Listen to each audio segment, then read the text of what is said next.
My girlfriend wants to take a stressful job, and I foolishly set an ultimatum against it. So we've been together for 7 years now. She, 28 female, has been thinking about taking a stressful job, which will leave her with no time to do anything. We did that before when we were right out of college, and we didn't have any money at all. It was hard. I, 27 male, was able to handle the soul-destroying nature of 60+ hours a week a little bit better than her. She was a mess. She leaned a lot on me emotionally to get through it.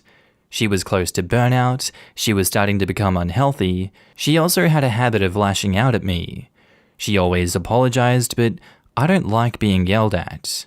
Being yelled at freaks me out, and those 3 years were the only time we got into yelling matches. They were without a doubt the worst years of my life. We had to move for my job, and she was able to get a much less stressful and higher paying job. She became much more happier, a lot less annoyed, and we were able to patch our relationship up and grew closer. I told her that if she took that job, I would have to think about where this relationship is going and if I can handle the emotional turmoil that comes with it. I realized that it was not the right thing to do, and I'm a fool for letting my fears and panic take over and make a manipulative attempt to force her to not take that job. I am planning to apologize for this. I thought we'd paid our dues and could try to climb the ladder slowly, try to build our life back slowly. We could get married and start a new family. We've talked about this, and she says she wants all the same things, but I don't know anymore. She wants to take a job which has really great pay and would set us up for great things. We are really comfortable right now, and even if she takes another less stressful job, it would not be a huge difference. She's promising me that she'll handle it better this time. My emotional reaction is not to trust her on this. I know that this is unfair, but she also said the exact same words when we were in the bad patch after fights. But the thing is that if she doesn't, I don't think I'll have the courage to leave her when she's struggling. I won't be able to deal with the guilt. I don't know why she's doing this. We're doing well. I know that she isn't a greedy or materialistic person. She loves her current workplace and culture, she has a scope for promotions, she loves her work. It seems really odd that she wants to switch all of a sudden, especially to something which would be soul-destroying. When I asked her about it, she said it's the money, and I asked her if it's worth the money, and she just shrugged and changed the topic. Someone pointed out that it could be something that may have happened at her current work, and I really feel that I've screwed things up due to setting an ultimatum and hurt her feelings a lot. I feel like a crappy boyfriend. She was willing to move for me, even when she was reluctant to do it. She has pointed out that I'm placing my career above hers, and that I didn't get to dictate what she did with her career. Now in the comments, Automator3000 says, "It doesn't seem like the problem here is that she's considering a stressful job. You don't mention anywhere that you're worried that her working long, hard hours will negatively impact your ability to be a couple, her ability to help out with housework, etc. Instead, what you're writing about, being worried about, is that if she takes a stressful job with long hours, you'll have a repeat of her using you as a punching bag when she's stressed out. In other words, your ultimatum wasn't, if you take this job, I'll need to rethink this relationship. Your ultimatum actually was, if you go back to verbally abusing me, I will need to rethink this relationship." Rose Summers 12 says, "She is right that you don't get to make her professional decisions, etc. for her. However, if she's going to take this job and not have a repeat of the past, e.g. lashing out, you will both need an action plan. Whether we like it or not, our jobs, income, and other practical aspects of life can have an impact on our partners. Although we shouldn't be making our personal decisions just for our partner, being in a healthy relationship sometimes demands compromise, and at least consideration of how our choices will affect our significant other. In regards to an action plan, how is she going to deal with the stress? It's no good saying you'll deal with it. You need to have an idea of how. Will she agree to start seeing a professional, e.g. a therapist, if the stress becomes too much? Will she learn new, healthy coping mechanisms to employ when things become too much? Or will you both work on developing a trigger to de-escalate tension if it becomes too much? You will also need to set appropriate boundaries with her. For example, if she needs to vent about work or get snappy due to stress, but it gets excessive to the point that it's affecting your mental well-being, you may need to set a firm boundary. Couples therapy can help with this if you're unsure of how to set healthy boundaries with each other. For example, you can agree in advance that if you feel that she's lashing out and the situation is escalating into a row, you can remove yourself from the situation temporarily to give you both time to calm down. Fighting often causes a physiological reaction in us, similar to fight or flight, that makes it very hard to think clearly or be generous and understanding to the other person.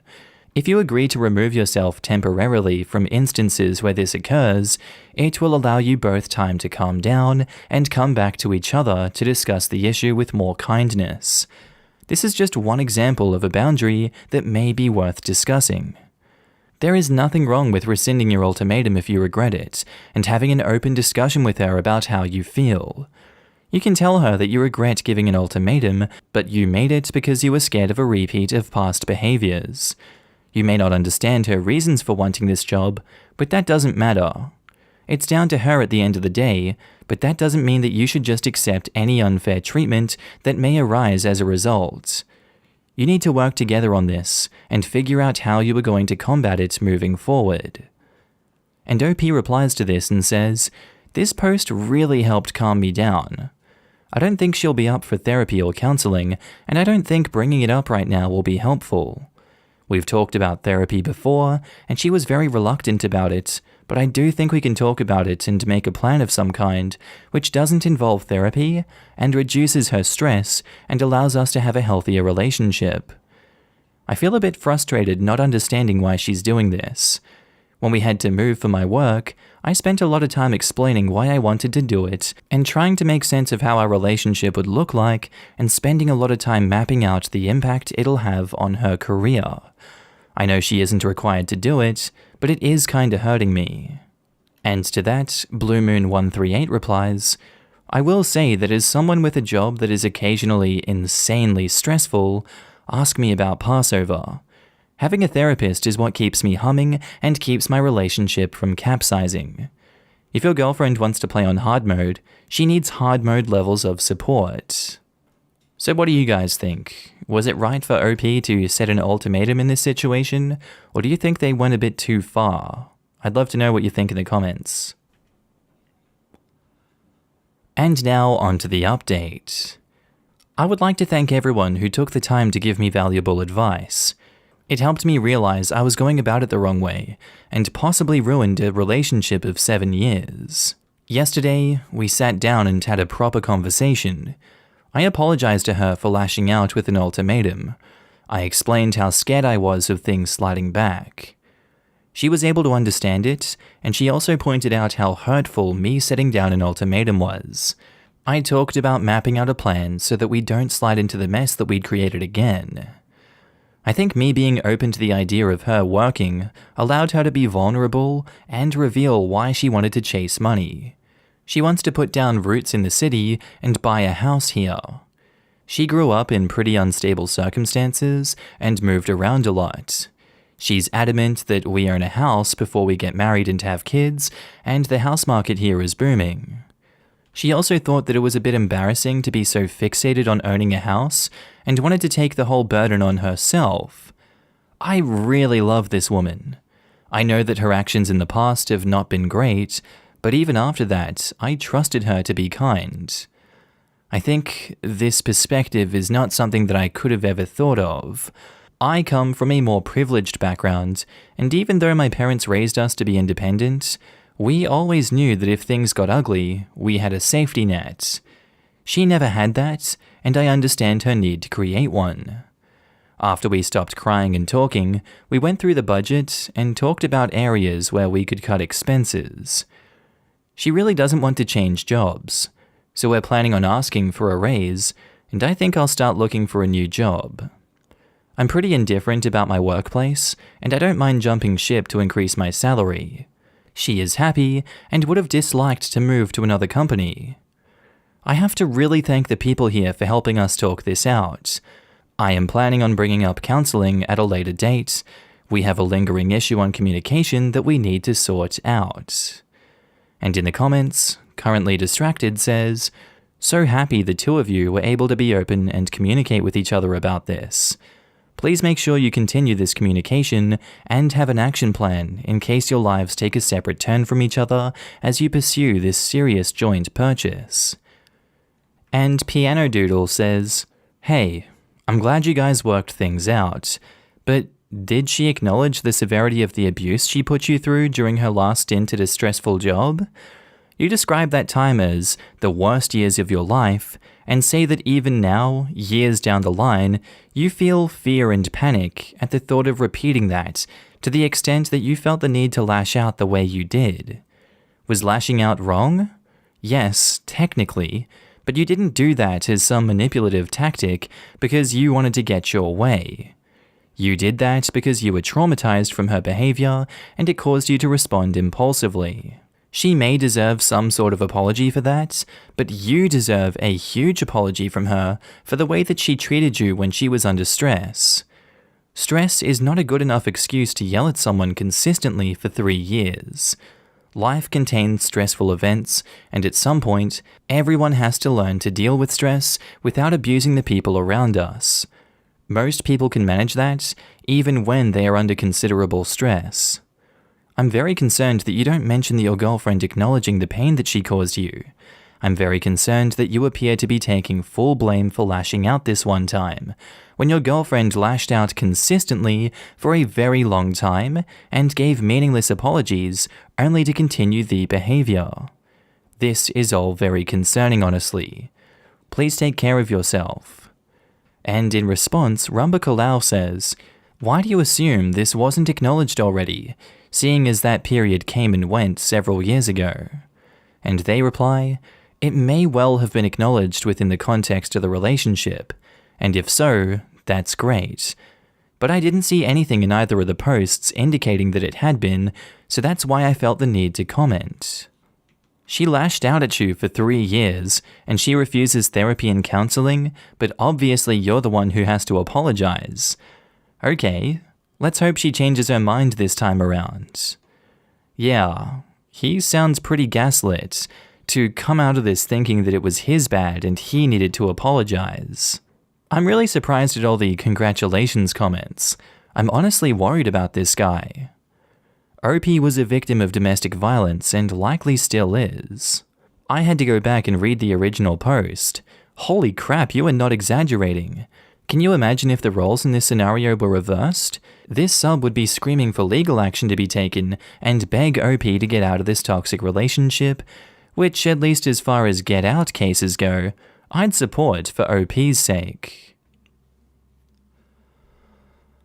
Our next post is by user ThrowRAJai05093555, titled, "My 24 female, boyfriend 26 male, has a long-time female friend who's clearly into him, and I don't know what I should do."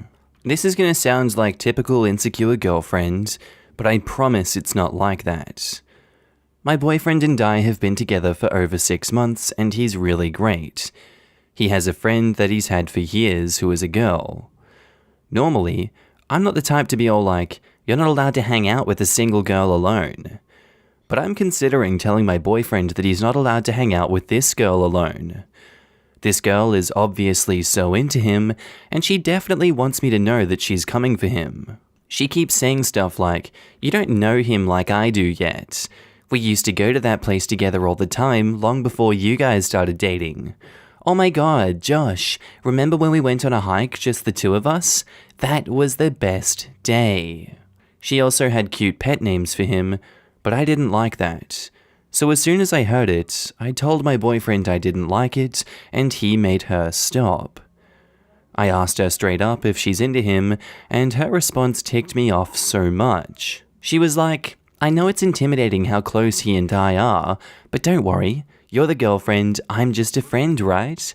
With a smug smile on her face. I got so mad, but I couldn't talk to my boyfriend about it.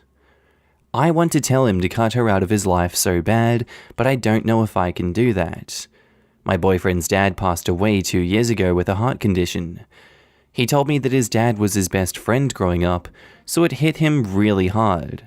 He was the only family my boyfriend had. Apparently, this girl really helped him get through it. She apparently was there for him throughout the whole thing. That's why he says she's like a sister to him. That's why I don't know what to do. I already asked him to set some boundaries, like she can't text late at night to come over to his place unannounced all the time, and no interrupting our alone time. My boyfriend doesn't realize that she's into him, and I kinda don't blame him on that one, because all of her flirts are subtle enough that he doesn't realize, but enough to get me riled up. I know my boyfriend isn't into her at all, and he's completely friend-zoned her, but it's still so frustrating. I hate to admit it, but she's so good at getting under my skin, and I don't know what to do. I really need some advice. Thanks, Reddit. Now in the comments, Cherrywand says, maybe you could have a talk with him about how she's acting and tell him that you don't want to break up their friendship, but that you would feel really loved if he would make it extra clear that he prefers you. Maybe also explain that you don't like to be alone with her because she seems to want you to feel weird and ask for his help with that. However, I recommend that you don't dictate exactly how he acts, but rather bring it up and then sit back for a few weeks and see how he handles it. Give him time to observe the situation with new eyes. I think treating him with trust will be better for your relationship since he hasn't done anything to make you question his loyalty. This is good advice. I hope OP sees this. Express your feelings, ask for help, give him the opportunity to set boundaries with his friend, which he's done with your past concern, so he seems to care about how you feel. He's your partner. It's good to be honest and vulnerable. And another comment says, I specifically want to address this absolute third-tier worthless advice that I keep seeing in the comments. If she's at a social event, just don't go. No. What the hell is that? You shouldn't be forced into feeling so uncomfortable to the point where your contact with your boyfriend and his normal behaving friends is limited because she's an a-hole. Everyone who honestly puts their whole heart into a relationship deserves, at minimum, to go out in public with their significant other and not feel lonely and bad about themselves over it. Seriously, people in the comments saying this, get your self-esteem up. OP, you have to go tell him everything she's done. As awkward as it feels saying it, you need to just spit it out. You're going to come off as the bad guy if you keep pushing the boundaries without the explanation. The stress this has to be causing when you see this bee, and the weight that it must have in your chest, you're going to feel so relieved to just say it at least. And Throwaway Lamau OK then says, my boyfriend has a female friend he's known way longer than he's known me, and he also says he considers her a sister. The big difference though is that she doesn't call him pet names, bring up how much more she knows about him, and doesn't try to undermine our relationship. Boys can be clueless sometimes, and it seems like you need to trust your gut here. Don't look at it as, I'm not allowing you to talk to her. Just tell him your feelings and how you don't think she respects your relationship, and let him decide how to proceed. If he changes nothing and lets her keep doing stuff like that, then that's very telling. And back to the post, OP puts an edit and says, thanks to everyone for the advice. I've decided that I'll tell my boyfriend everything she's done so far and see how he handles it. To be honest, I was hoping I'd avoid telling my boyfriend about it, but she left me no choice. In the meantime, I don't know how I'll bring it up to my boyfriend, but I'll figure it out. And now on to the update. After reading the comments, I decided to just bring it up with him without telling him what I want him to do to avoid sounding controlling. I sat him down and told him that some of the stuff that she says really makes me uncomfortable. I told him that I feel like she's undermining our relationship. I gave him a few examples of the stuff she's said and done that I didn't appreciate. He still doesn't think that she's into him. He's convinced that she's acting this way because she probably feels like they're drifting apart as friends because he's in a serious relationship now. which frustrated me a little, to be honest, because it's clear to me that she wants him, but being subtle about it. He said that regardless of her intentions, if her actions are making me uncomfortable, he'll have a talk with her about it. I was really happy that he said that, because I was really nervous and anxious to see how he'll react. I was afraid that he'll take her side. He can be a dummy sometimes, so I was worried that he'd bring it up with her in the wrong way, like saying, "My girlfriend doesn't want us talking anymore," and stuff like that, but he nailed it. He told her in a text, "Dude, I noticed some of the stuff you've been saying in front of my girlfriend lately, and I've been wanting to talk to you about it. It's mad disrespectful and uncomfortable. We're cool, but just stop that crap." And naturally, she acted all innocent and confused. She was like, "What? You know I'd never do anything that would upset you. I think you're misunderstanding," and stuff like that. He doubled down on it though. And I could tell that he felt somewhat guilty telling her off like that, and I don't know if he's convinced that she's trying to undermine our relationship or not, but I'm so glad that he had my back in this. I'm honestly kind of glad this whole thing happened. It gave me a better idea of what kind of a man he really is. He even said he'll stop hanging out with her alone if it makes me feel uncomfortable. He was also low-key mad at me for waiting this long to tell him that I was uncomfortable around her. Safe to say that the best possible outcome happened. He really put her in her place, and not gonna lie, it made me feel real good. All I could think of was, I won! Thanks to everyone for encouraging me to tell him, because even though I knew that's what I should have done, I was still scared to do it for some reason. I even thought about potentially just avoiding her for good, which sounds ridiculous now that I think about it, because I shouldn't have to hide from her. I guess I'm just not good at confrontations. Thanks for the helpful advice, everyone. Now in the comments, Dan Marino's Dolphins says, "I was dating a guy with a nightmare best friend. I thought she was into him, but I think she was just in the girlfriend space for so long, because he had been single for so long, that she was having a hard time adjusting to a new person in his life. He also had horrible boundaries. We ended up fighting pretty bad, and I said some mean things that were personal and went beyond what she did. She took the high road and apologized, which shocked me. I'd never had someone admit they'd done wrong before. I apologized as well, and we actually got close after that.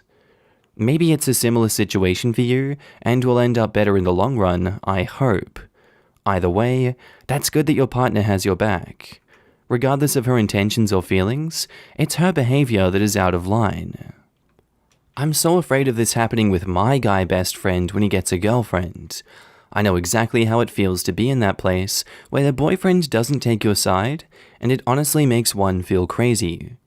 I want his future girlfriends to feel comfortable and honestly like me, but I would follow all boundaries with no complaints for her comfort and peace of mind. His last fling that he had ended because he never told her about me, and when she randomly messaged me asking for all this information, I didn't lie to her, and I guess she lost feelings for him? Rightfully so. He was being a douchebag and lied about me, and I wasn't gonna lie. Another commenter, in relation to the post itself, says, "This sounds like a man who is prioritizing your feelings and your relationship. Quality boyfriend material." Even though he doesn't share her opinion, he still prioritized her feelings. High quality boyfriend for sure. This is an important point. In a relationship, your partner doesn't have to agree with you 100%, but they need to support you most of the time. If you're being unreasonable to the point that they can't support you, then sure, that might be the beginning of the end, but that's for the best. A good partner should value the relationship over a point. My 27 female, boyfriend, 28 male, is obsessed with my ex, who is 27, and male. So, we've been together for 2 years, and before this, I would say our relationship was very close to perfect. At the beginning of the year though, my boyfriend and I were at the grocery store, and we bumped into my ex and another friend. This was the first time they had ever met each other. We made polite conversation before going our separate ways. My boyfriend made a sarcastic comment about how nice my ex was when he was out of earshot. I didn't think much of it at the time. A few weeks after this, I noticed he was on my ex's Facebook page. When I asked him what he was doing, he shrugged it off and said he was curious because he saw my ex had commented on Luke's, a mutual friend of ours and my ex's, post. He since friended him on there and claimed my ex was the one to initiate it. He followed him on Instagram and Twitter too. He comments on a lot of his posts too, but my ex rarely comments back. He also somehow got Luke to invite him to my ex and his friends' weekly virtual hangouts. I mentioned I found it weird that they were hanging out, but he dismissed it and said that it wasn't a big deal. He's also started talking about changing his career path to what my ex is doing and makes snide comments about if his dad paid his way for him, he could take me on fancy trips too. He's also become incredibly passive-aggressive towards me and makes comments about how if my ex didn't move abroad for a few years, we probably would never have dated. If I say no to anything, including sex, he comments about how he bets I wouldn't say no if my ex was the one asking. He also got really sulky when he realized I still had a gift my ex gave me. Yesterday, we had a massive fight over it because I wanted to spend time together, but he ditched me to go hang out with my ex. I got so upset, I told him he might as well date my ex instead. I don't really know what to do now. He's giving me the silent treatment, and I heard him tell my ex what I said, which is really humiliating. What can I do to make him stop hanging out with my ex? TLDR, my boyfriend is weirdly obsessed with my ex and has gone out of his way to join his friendship circle. He's also become passive-aggressive towards me since spending more time with him.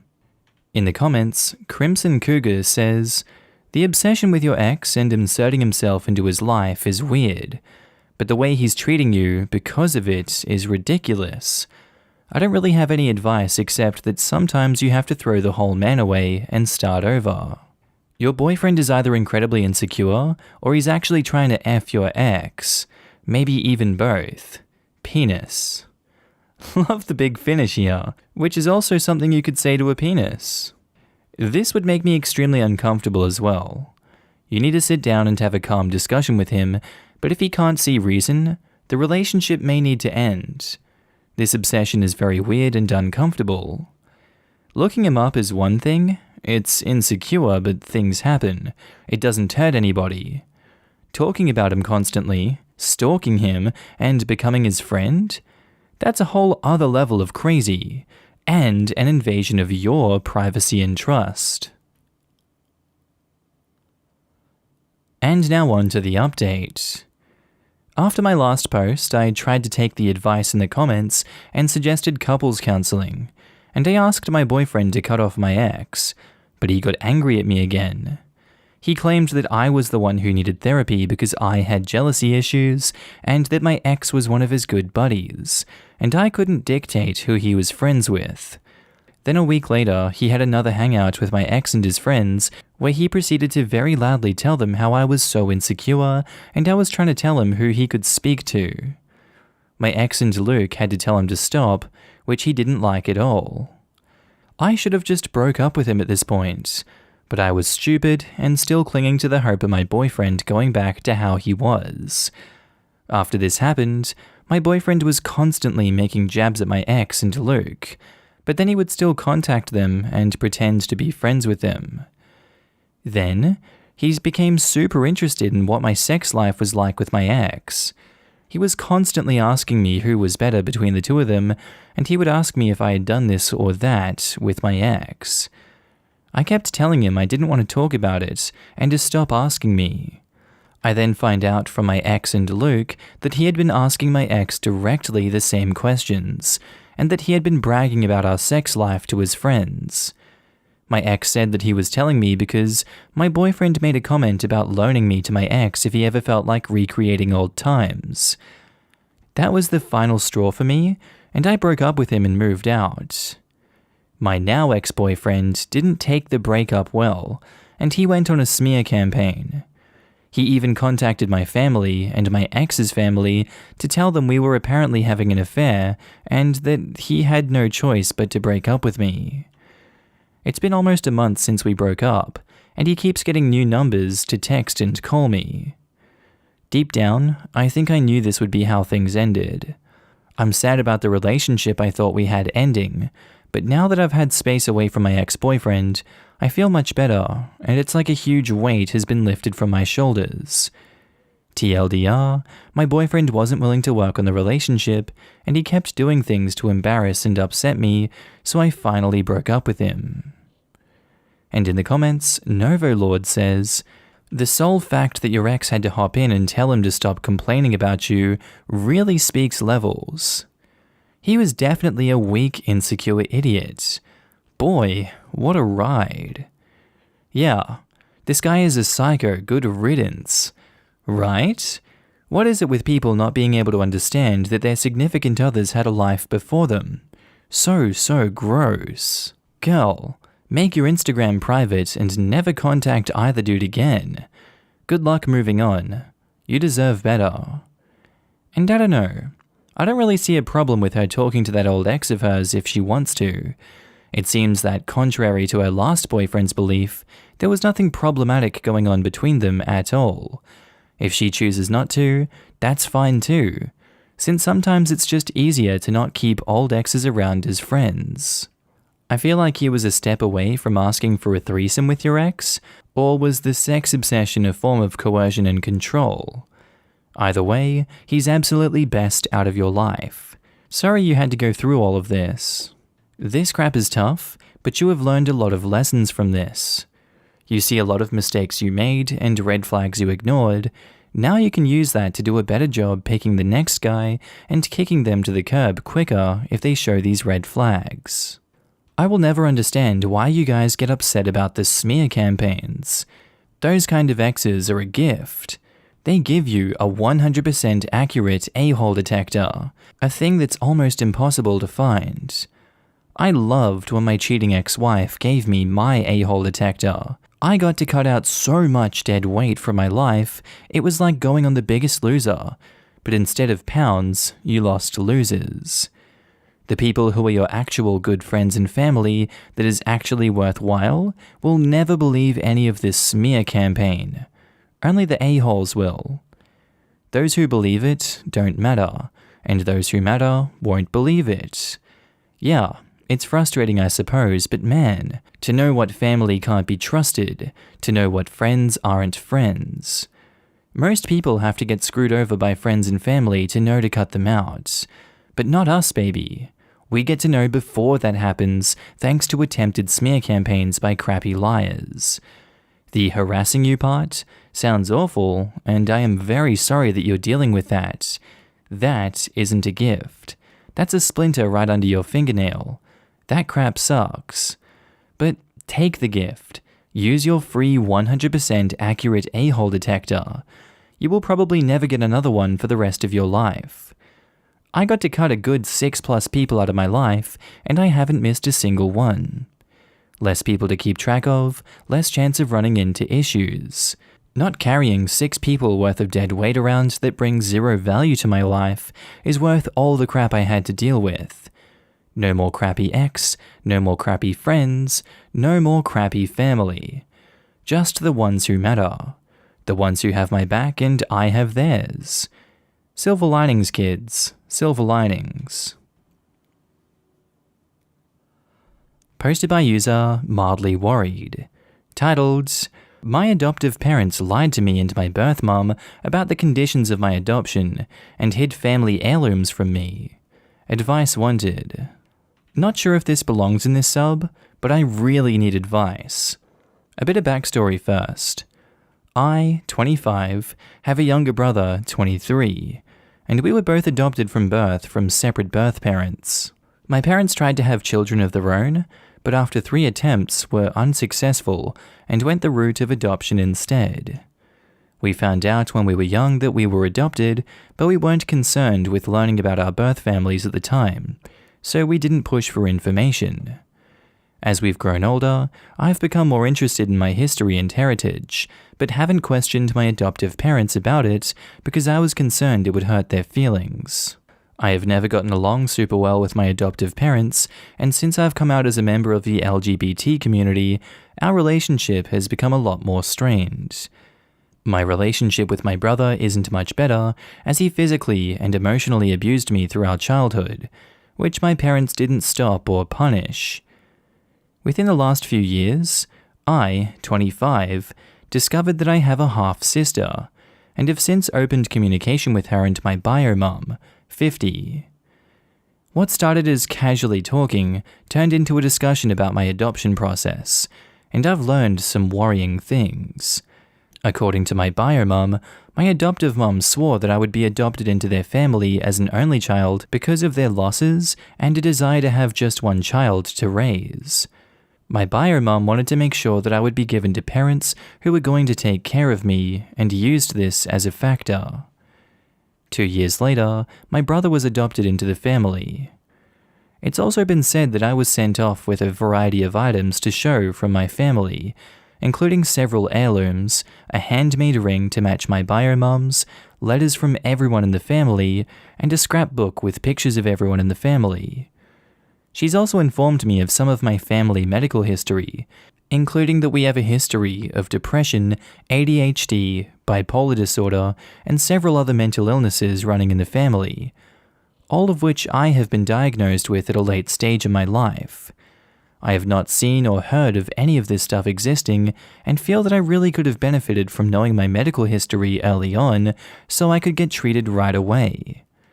I'm really bothered by the fact that after 25 years, I had to hear that this was held from me by my birth mum. If I hadn't reconnected with her, I don't think I'd ever have found out. I want to know what happened to these belongings, and why this was hidden from me, but I don't know how to begin asking about it. My brother was told early on that his bio parents wanted nothing to do with him, and although we never got along, I'm not going to spit in his face by straight up asking in front of him. I have a feeling that he has at least a small part in why it was hidden. I'm not saying that it was his fault, of course, but that he was just a factor, since he would have wondered why he never got anything from his bio family, but I did. My brother and I have honestly gotten a lot closer since we left our parents' house, and I try not to hold anything against him for past mistakes, so I don't want to accidentally hurt him while asking about this. I'm really confused, and this is eating away at me. Please, if anyone has any suggestions for me, I'm open to hearing them. I have an appointment with my therapist and plan to talk to her, but that's not for several weeks, and I could really use advice from a third party. Thanks. And edit, I know there's a good chance that my adoptive parents are likely lying to my brother as well, and I'm trying to come up with good ways to open up the discussion with him. I just don't want to say anything to him that might hurt him unintentionally or close him off to ideas of bringing it up with our adoptive parents. And a small update, I asked my brother if he would be interested in doing a DNA test, like 23andMe, with me to open up a conversation about things, and he agreed. So it's just a matter of figuring out when. I'll post a better update once I have a talk with him. Now in the comments, RemindMe2000 says, why would you even trust that your adoptive parents told your brother the truth about his bio parents? They hid important things from you regarding your bio parents. And OP replies, this is something that genuinely concerns me. I'm very worried that they're hiding equally bad, if not worse things from him. I just don't know how to even begin to bring it up, either with him or with them. Go to him first, then together to them. Do you have any advice on what I could say or do to show that I'm not asking out of malice? I'm worried that he'll take it as me just bringing it up to hurt him. I really don't want to do that. Adoptions were done many ways. Those things may have never even been given to your adoptive parents. The only way to know is to ask. Tell them what you have discovered and be open and honest. My parents don't exactly take honesty and openness well. They are really narcissistic and emotionally abusive. I have confidence that my birth mum is telling the truth and that she gave the items directly to my adoptive parents, and I know for sure they had access to the medical information which they willingly held from me. Your adoptive parents more or less stole from you and hid your medical history, which could have endangered your health. At the very least, you should ask about what happened to the belongings that they were supposed to give you, since you now know about your medical history.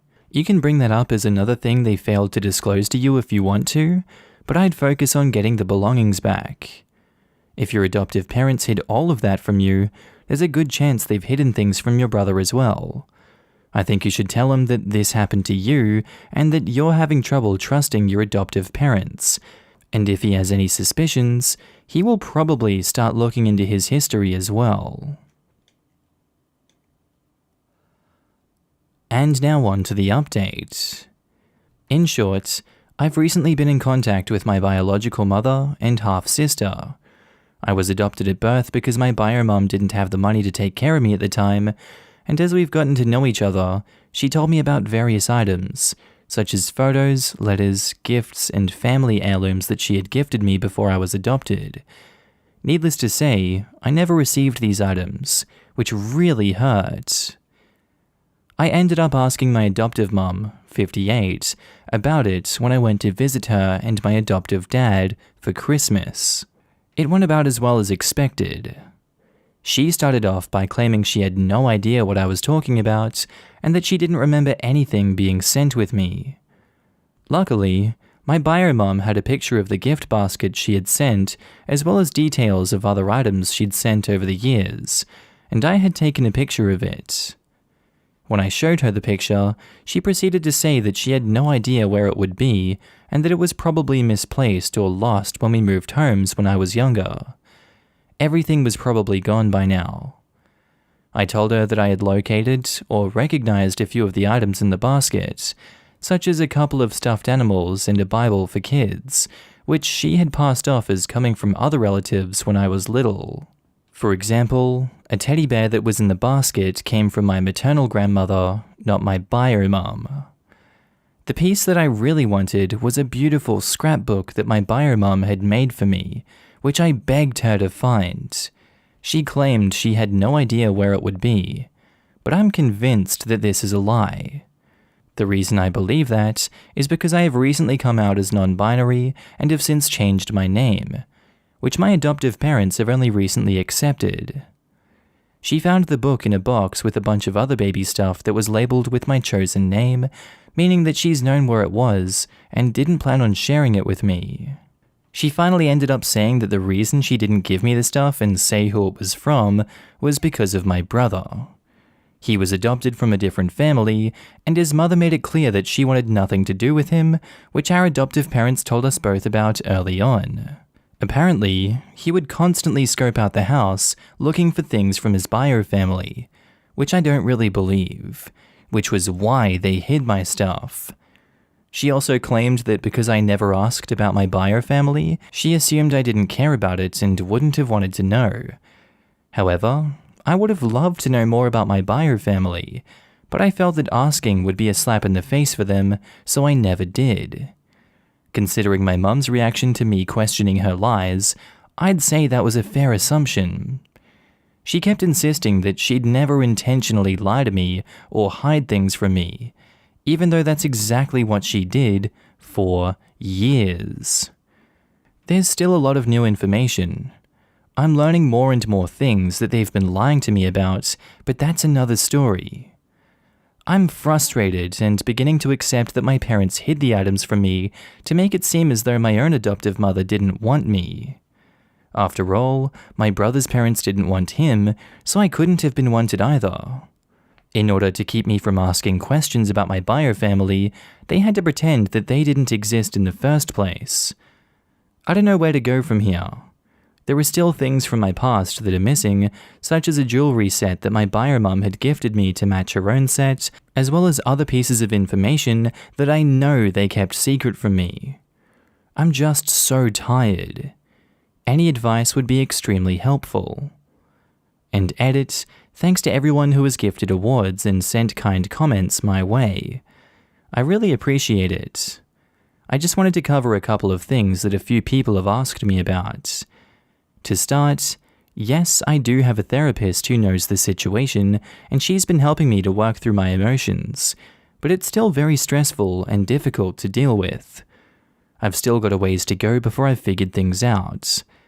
For those who mention that the gifts I've been given are just objects that I shouldn't get attached to, I get what you're saying, but that really isn't the point. Yes, it hurts that they've kept these things from me, but the real problem is the decades of lying and secret-keeping that they've committed. I can live without the items, but knowing that they were so capable of lying right to my face is what hurts the most. I'm going to continue forging my relationship with my bio family, but I can't really cut contact with my adoptive family right now. My mum is currently on my home's lease. It's complicated, but she is helping me pay for my apartment, and I can't exactly cut contact with her or my father for that reason. I'm just trying to limit contact when possible, though it's difficult. And in the comments, Exploding Whale 17 says, I don't have much advice, OP, but I'm giving you an internet hug. That all sounds very hard. You may want to process this with a therapist. I would give yourself some space from your adoptive parents for a bit, just to get a breather. And OP replies, Thanks, I appreciate it. I'm trying to keep low contact with my parents right now, but it's tough. I have spoken with my therapist in detail about it, though we're both unsure how to proceed. Do you know the story they gave your brother is true? This source has proven unreliable. And OP replies, I genuinely have no idea. I've made a sort of suggestion to him that maybe we should take a DNA test or something together as a bonding thing, and he seemed okay with the idea, though nothing has come of it yet. He's going through some stuff right now, so I don't necessarily want to push the issue with him. And former Lurker Zero says, even if they didn't want to make your brother feel bad by not telling you about the stuff you've been given, which is a horse crap justification either way, the fact that they disregarded your medical history shows a complete lack of care on their part. I'm not sure I could stomach to ever again interact with someone that hid a family history of diseases from me for years before and after I'd been diagnosed with some of those same diseases and disorders. It just shows that they could have acted to help you but chose not to. And real family would never do that. And OP replies, I've got a quadruple threat as far as my mental health goes. I don't know why they expected they could hide the truth forever, but here we are. To be fair, mental health issues still aren't taken very seriously today, let alone 20 years ago. It was probably disregarded as useless information at the time. If she really had no idea where your scrapbook was, why would she have already lied about all of your other heirlooms? She has lied multiple times to you already. I kinda see it as a situation where she doesn't want you to suddenly like your bio mom more than her, so she was trying to prevent your ties to her. Not to mention the fact that she's been catty about you being non-binary. Of course, I don't recommend this, but if I was you, I would honestly just show up to the house and start going through everything. Do they have a storage garage / thing they pay monthly for? Maybe it's in there. Honestly, if I were you, I'd just go search everywhere behind your parents' backs. Seems like they're just continuing to lie to you. I'm sorry you have to deal with this. And OP replies, I hate to admit it, but I did search for the jewelry while I was dog sitting. It was expensive for my bio mum and very personal. She wanted us both to have a matching set of jewelry with my birthstone on it so we could feel closer together. But I unfortunately couldn't find it. They just moved and still have a lot of their crap in boxes, so finding anything in their home is highly unlikely, even if I knew where to look. I'd rather just keep my distance at this point. My aunt died and my boyfriend said he doesn't want to be there for me. I, female 22, feel so helpless. I asked my boyfriend, male 21, just to hold me in his arms while I was sad, and he just stuck his arm out super half-assed and started cracking his knuckles and acting annoyed at me. I told him that I wanted him to be more emotionally present, and he got mad at me for asking that. He said that he didn't want to be my support system and that he doesn't care enough to be there for me. I know I deserve better, but I somehow feel like it's my fault he doesn't want to be there for me. I told him I feel helpless and that I made an appointment to see a counselor next week, and he responded with a sarcastic, "Congratulations." That hurt a lot because I was hesitant to tell him in the first place. I told him I didn't like the sarcasm and it was hurting me, and he responded with, "Congratulations, genuinely congratulations, you're finally getting help after years." I want out, but I don't know how to get out. I also don't want to leave though. He says it's because I've pushed him to his emotional limit. I don't understand how. I feel like he's never been there for me, he blames everything on me, and I don't know what to do. Please help. I feel so helpless. Now in the comments, Blobby McGoo says, "Dude, that is truly disgusting behavior. He knows he can get away with treating you like crap and you'll stay with him. You need to leave." Instant breakup. He literally told you he isn't there to perform the basic requirements of a friendship, let alone a romantic relationship. Then what is he there for? To use you for sex? Right. F off, dude. Why do you not want to leave him, OP? Is it that you're afraid of change? And Expensive Tap 1 says, "That's not a boyfriend. That's not even a friend. Not only is he not helping you through your hard time, he's making you feel bad for grieving. If I were in your shoes, I'd just leave and never talk to him again. He doesn't even deserve a proper breakup, but that's just my opinion." Agreed. I think even a stranger is more likely to empathize than this guy. He's a hard no. Dump him. I have legitimately had more kindness from a stranger that I met on the subway once. This dude is literally worse than talking to a stranger on public transport. And back to the post, OP provides an update and says, "Thank you all for the kind words and support. I've had a little time to reflect, and I am going to leave. Unfortunately, we live together and run a business together, so there are a few things that I have to figure out before I break up with him. I'm seeing my new counselor soon, and I'm hoping that she can guide me through this." So yeah, that's all the OP has left for us. If there is an update in the future, I will be sure to cover it. Our next post is by user ThrowRA_Black_Heiress, titled, "Should I confront my mum about lying who my biological father is, or should I just let it go and keep the family happy?" So I, 21 female, am from a family of 5, mum, dad, and 2 older brothers. Me and one of my older brothers are mixed, black and white, while my oldest brother is white and their biological child. Interestingly, my mother is the mother of all 3 of us biologically. Obviously, I noticed from a young age, and I was told that my dad, who is white, adopted us. When I was 11, I had the nerve to ask more because the whole thing did not make sense to me, and my parents explained that my dad was infertile after an accident, and they opted to get a donation. This is probably 100% true, as I can still see the scar on my dad's stomach, and he walks with a limp. When I got older, I asked, "Why are me and my brother black?" And they told me that it was actually a mix-up at the doctor's office, and they didn't want to make a big deal about it because they didn't want my brother or I to feel less loved because of our skin color. They just reused the other embryos when they had me 2 years later. When I was younger, this story made sense, but now that I'm older, I am so skeptical. I should start out by saying that my mum and dad are amazing to me. They treat us no different than my oldest brother, and my dad is even eager to help me discover my African culture when I got really into it in high school. Both of my brothers are great too. However, I'm a biology student in college now, and I decided to get one of those 23andMe tests for me and my brother out of curiosity. I got one for my brother because I was curious about this information from the Y chromosome.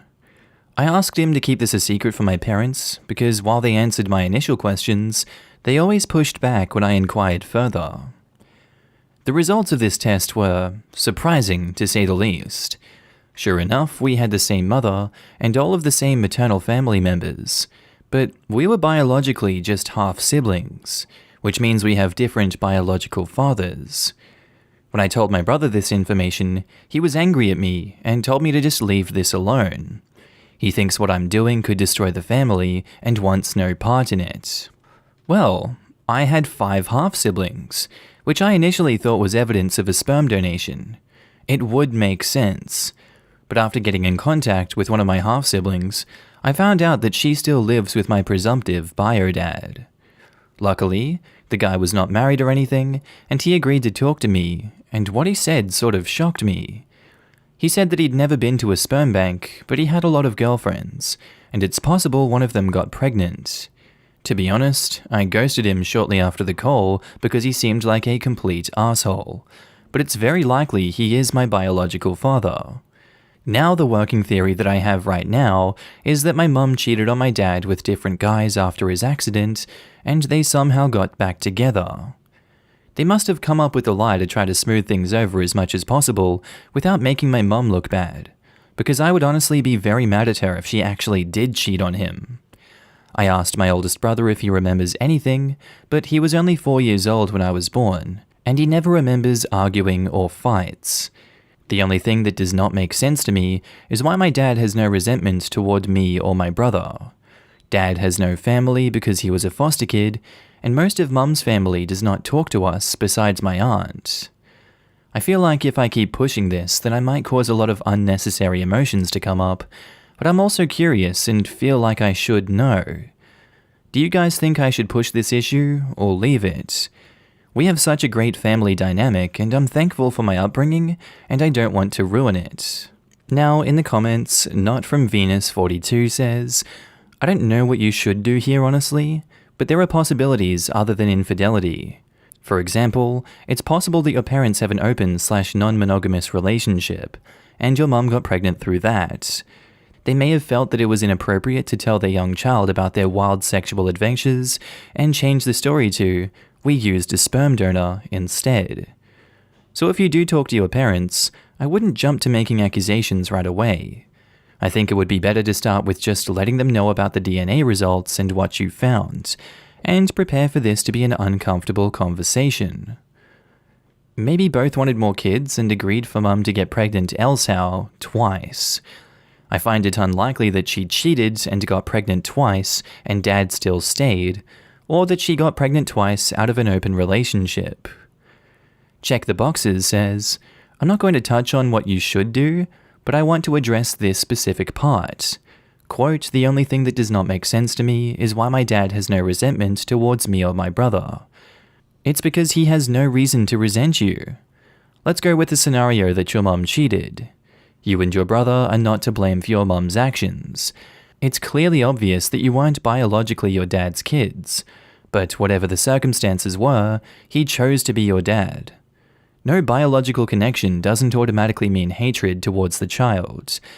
Quote, Dad has no family because he was a foster kid. If anything, this might clue you in to why your dad holds no resentment.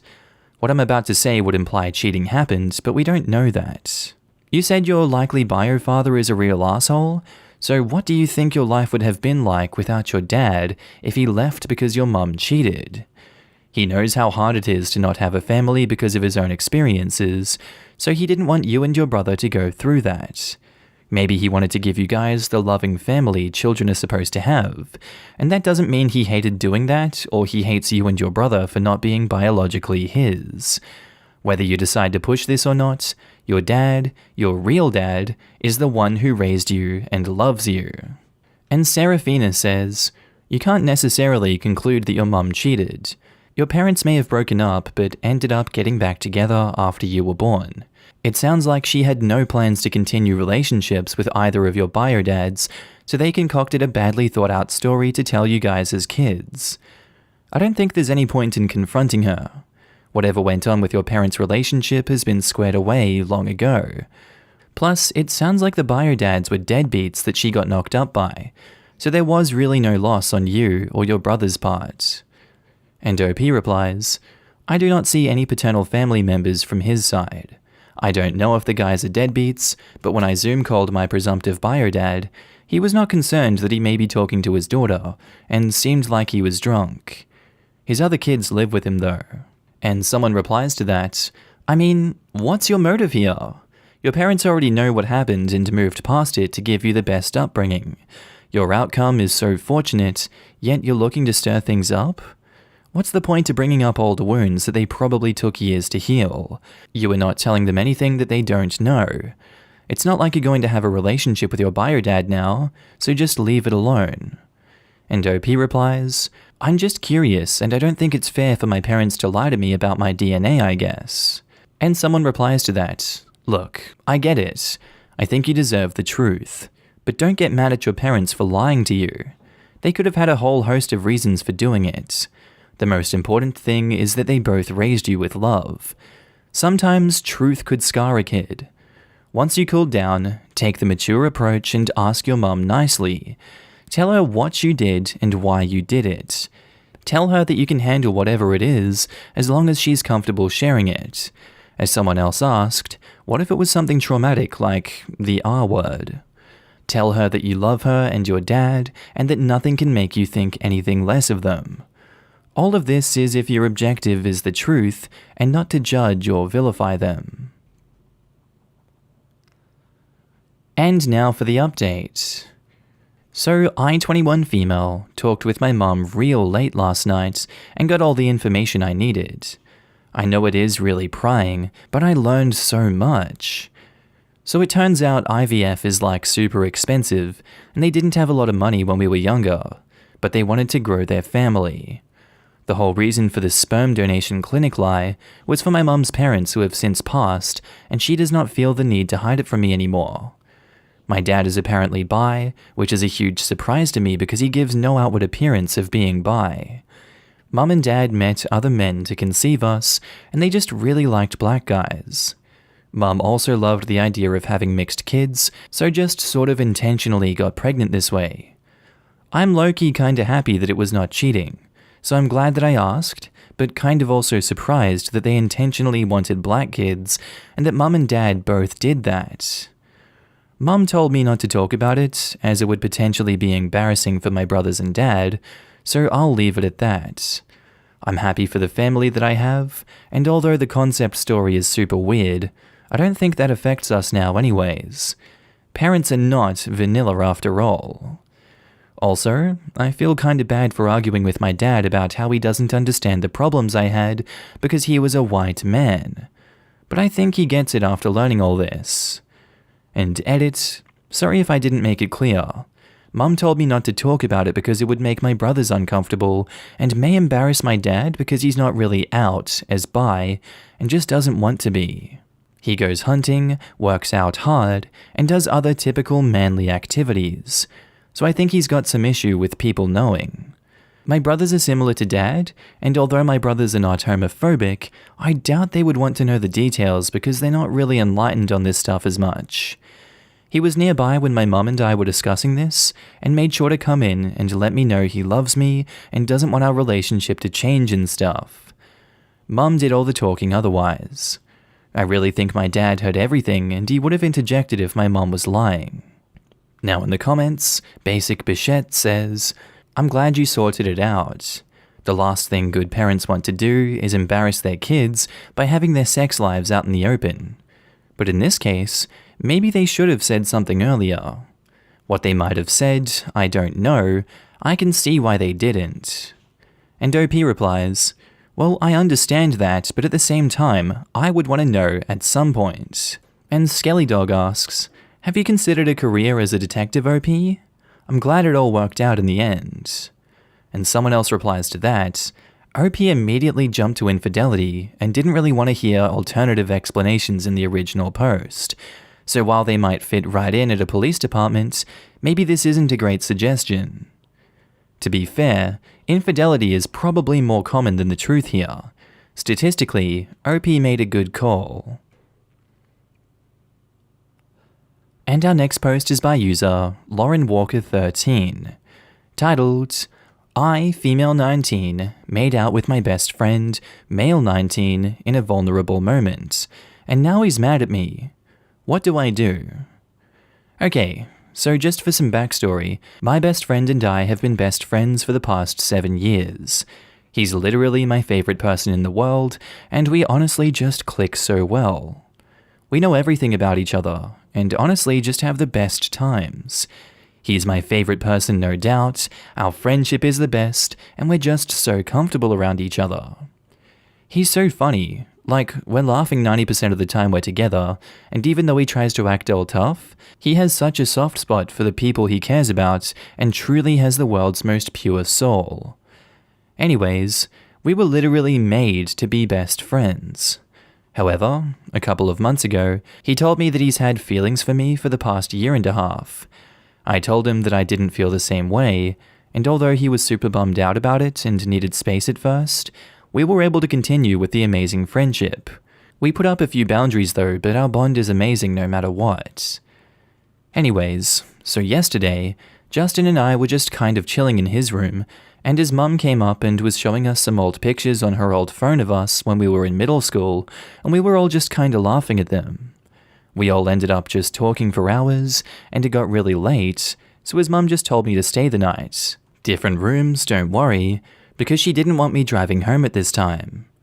Then when she left the room, the two of us kind of just sat and talked about life and memories, etc. Eventually, he started talking to me about his asshole dad and stuff, which is a touchy subject, but he's comfortable talking to me about it since I was there through everything happening, and, you know. We both ended up getting pretty emotional, especially because he's not the type to ever really open up, and tries to act really strong for his mum and sisters. And I'm just not used to seeing him like that, and I'm used to him being all protective and comforting towards me, and I just felt like it was a really vulnerable moment. We kind of put a boundary for no hugging ever since he said he had feelings for me and stuff, but I just really felt like I needed to give him a hug in that moment. I don't know. I ended up going in for a hug, and we hugged for a while, and then I don't know what happened. I swear I don't even know how it happened, but one thing led to another, and we ended up kissing and making out. It was honestly super emotion-filled and amazing, but I kind of just stopped before anything went too far and told him that I didn't want to go too fast or anything. He said it was fine, and we then just sat there and kind of just spilled our emotions to each other. I told him how I've started having feelings for him over the past few weeks, and that I just didn't want to admit to them, and was even convincing myself that I didn't have them, because I was afraid of putting our friendship on the line and stuff.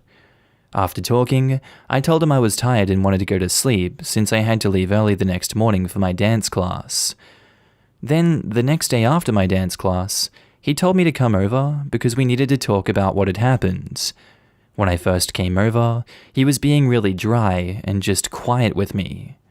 I asked him what was wrong, and he told me that what I did was wrong. He told me that I caught him in a vulnerable moment, and that I don't even have feelings for him, and that I was just caught up in the moment. He said that I don't have to feel bad for him and make out with him to make him feel better. I told him that I wasn't lying, and that it really was how I felt. He was like, "All of a sudden, though? You paid no attention to me in that way, and then you throw it all on me in one night because you felt bad and made out with me?" This honestly really hurt. I ended up kind of tearing up because I was just frustrated, and it was an overload of emotions. I felt super anxious, so I just told him that I'm gonna need a bit to collect myself, but that I needed to leave. He apologized super quickly when he realized how he made me feel, but I told him I was just going to need a bit, and I left. He's been calling and texting me, but I don't know. I just don't want to answer him.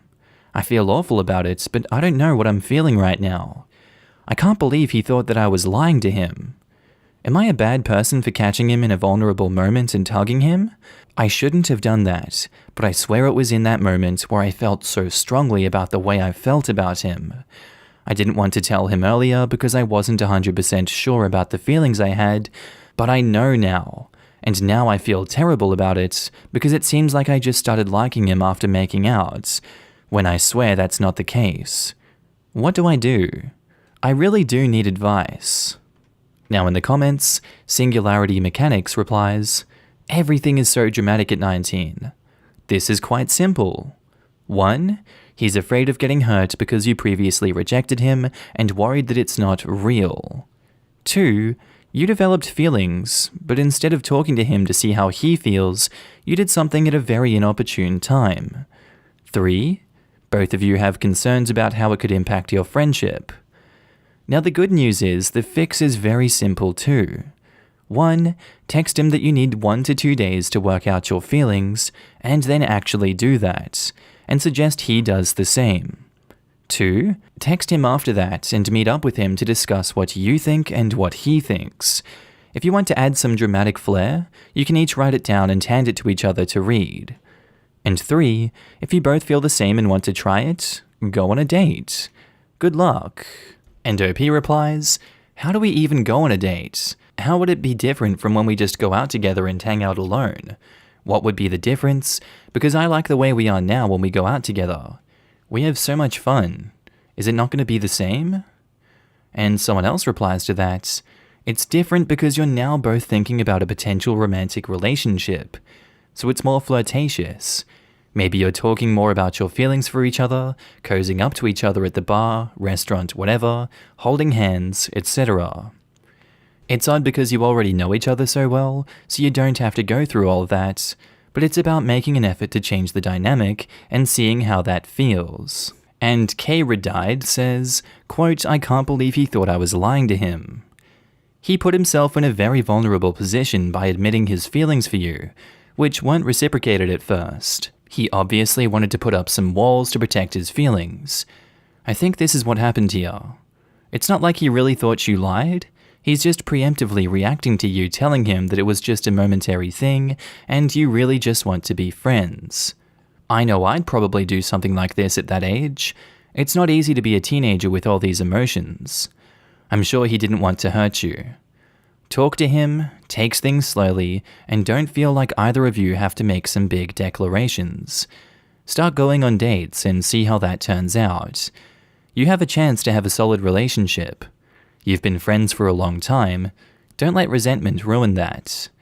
People say the stupidest things to protect themselves, and as much as I'm also a person that cries easily when someone doesn't believe me when I talk about my feelings, not just in romantic relationships, and it hurts, in some cases it's understandable, and we just have to try our best to look at things from the other person's point of view, which is hard. Best of luck. And OP replies to that, after reading all these answers, I think what I've realized most is that I need to look at it more from his perspective. I can see where he's coming from and I can't expect him to be able to read my mind. I think we're both scared and confused right now and just need to figure things out. I think I'm in a constant battle of wanting to feel and do certain things with him, but being afraid that we will ruin a beautiful bond we already have, and he's in a situation where he wants to believe that I have feelings for him, but is afraid of being rejected again by someone who he has had feelings towards for over a year. In the end, we're both putting up a guard and I feel like it's just hurting us at the end of the day. Anyways, thanks so much for the answer. It really helped me see things from his point of view. And now on to the update. Since a ton of you were just so kind and understanding and answered my post, I felt like I needed to update you guys. First, I just wanted to say thank you to everyone who answered. You're all the sweetest human beings and really helped me understand and reflect on the situation in a fair way. So, I ended up taking some of the time to myself to really reflect on what I feel and what I want, and I told him that I was just going to need a day or so. Then he came over, bought us our favorite ice cream, apologized, and explained himself and his side of the story. He told me that the only reason he was acting like that was because he was trying to push me away. He told me that he was afraid that it was just something I felt temporarily, and was afraid that I made out with him because I felt bad, and not because I truly had feelings for him. He explained how since he's not used to opening up and is always the protective one for everyone, he didn't know how to react to me taking care of him, and kind of felt like everything was too good to be true. He's so cute. He told me how this all feels like a dream, and that he's waited for this moment for 1.5 years, and never thought that it would actually happen. I explained how I've had feelings for a while. Obviously not as long as he's had feelings for me though, and that I was afraid of acting on them because of fear of ruining our bond, and that I finally felt comfortable opening up about it in that moment because of how emotionally vulnerable and connected I felt to him in the moment. We went into just a really deep, emotional, beautiful, and mature discussion about the situation and the way we just felt about each other. He told me how even just listening to me talk about something I'm excited about assures him how much I mean to him, and just spilled his emotions and all the things I do that he's obsessed with, and I wish I recorded all of it because this boy acts all tough, but I swear he has the most pure soul of the entire world. I feel like we're so used to just always laughing, being dumb, and doing fun things when we're together. So it was just so amazing to be able to sit and reflect on how we've grown as best friends over the past 7 years, and how we're both ready to take on something new together where our connection becomes deeper than that. When we were 12, if you'd told me that Justin and I would end up together, I'd call you insane, but here we are. We've honestly seen the other as physically attractive for years, before having actual emotional and romantic feelings, and now that we both have romantic and physical attraction towards each other, we knew what step we had to take. I feel like as much as we wanted to stay best friends to not ruin our relationship, now we can't even imagine only being best friends because we're far more than that, and someone who feels that emotionally connected and in awe of someone can't just stay friends with them. I can't wait to see where this journey takes us, because I know it's just going to be a long, beautiful, indescribable ride. And by the way, our parents and friends are so insanely happy. They're all like, finally, we were waiting for this to happen. I know we just started being in an actual relationship, but it's already amazing. I've learned that sometimes you need to put fears aside and go for it, especially when someone who you care about so deeply is involved. It's literally like we're still the bestest friends ever, but there's an even extra things to do that make our bond even better. We've already built such an amazing foundation, bond, communication skills, and openness throughout all the years of being best friends, and as long as we continue to always treat each other that way, we're going to be more than amazing. We're both just really happy right now, and the wait was worth it because we're 110% sure about the way we feel, and just are so grateful for one another. I just wanted to thank everyone for the amazing answers, and so does he. I showed him the post and he kept telling me that everyone who answered is so smart, and said that I wish I could meet them all and say thank you. We both really appreciate it. You guys really opened my eyes and let me see things from his perspective, and I can't thank you all enough for that. Thank you all for the kind words and advice. You really helped me out a lot. It was so sweet to see how others that you don't even know are willing to help you out. The world is such a beautiful place. I hope you all have an amazing day, and thanks again. And down in the comments, Am Coon says, so when I was little, my grandma took me over to her friend's house. Her friend also happened to have her grandchild over. So I met and played with this girl in the backyard for a few hours, but we didn't stay too in touch. I thought she talked too much and she thought I was too quiet. Years later in our teens, we met again and became best friends. Eventually, we realized we had feelings for each other and got together. We've now been together 17 years, married for 12 years, and we have a beautiful baby girl. I wish you and your boyfriend all the best and all the luck in the world. I hope you'll be writing a similar comment somewhere someday while still in love with your best friend. And OP replies, so happy for the two of you and the baby girl. I really hope so too. I just have an amazing feeling about everything to come. I caught my husband in an affair and I don't know how to move on. I've suspected things had been going on for a while, but I kept brushing it off. I thought he would never do that to me. Since around April, he's been refusing my attempts to have sex most of the time, sitting differently on the couch to where he's facing away from me. Little things. It's with one of our good friends. She came to my house a few weeks ago. She's texted me, and she's pretended to be there for me. I found out because I rolled over, and they were having a Snapchat conversation. She said she wished she could be there to hold him, and he summarized that I tried to seduce him last night and mocked it. I confronted him and he admitted it. He said that it was because quarantine was stressful. He does not want to work things out, and he thinks of me only as a friend in his heart. When I told her husband, he confronted her, and apparently they actually kissed back in February. I think at that moment, I was never going to be enough for him. We used to be so happy. The week before they kissed, we celebrated Valentine's Day together. He bought us a nice bottle of wine for our anniversary. We had fun. We were perfect. I don't know where to go from here. We've been married only about a year. I feel like he took so much from me and doesn't even want to go to therapy or to work this out. I don't want to leave my house, but everywhere in it I see him. He chose her. I've been cheated on in every relationship I've ever been in. He was supposed to be my forever. I don't know what to do. I've made therapy appointments, but I was also laid off last month, so I have too much free time to analyze every single moment where he might have been lying to me or where I made myself pathetic trying to cling to him. How do I start to get through this? TLDR, my husband had an affair and does not want to try to work out our marriage. I feel like I'm drowning and I don't know how to start moving on. Now in the comments, Finn Finite says, lawyer first. Get the divorce filed and get their advice on if it's okay for you to leave the house while things are processing. As for the other, you need to fill your time. Devote yourself to hobbies, including picking up new ones. Rely on friends, long video calls, watching movies together, etc. Fill as much of your time as you can until things start to process. I'm so sorry he gave up on you without even trying, hun. You deserve far better than that.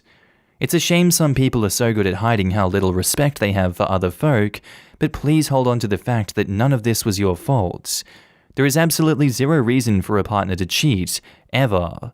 And there is absolutely no justification that can put even a shred of the blame on you. And OP replies, thank you. The worst thing is that he tried to turn it on me this morning, that things had been off. But it only started being off when he started this affair and he began gaslighting me. OP, remember, he made an active choice to cheat. Every day, every time he lied, every time he texted her, he was actively choosing to lie to you and hurt you. He had other choices. He's just feeling guilty right now. So of course he's going to try to push it on you. He'll keep doing it because he's obviously someone that doesn't take responsibility for his actions. At the end of the day, you get to leave with your integrity, and he doesn't. Obit Addictor says, you can't go to therapy and work this out. It only gets worked out if both people want to put the effort in. And your husband has made it clear he's not interested in trying to make this relationship work. He directly told you that. You need to find a lawyer and file for divorce. And OP replies, thank you. I guess it's just hard to watch him blow up his own life so spectacularly. It's like I'm watching a cruel puppet of my husband. That's actually pretty common when someone's double life is exposed. They go cold, they shut down, they lash out, they adopt a whatever, I don't care kind of attitude.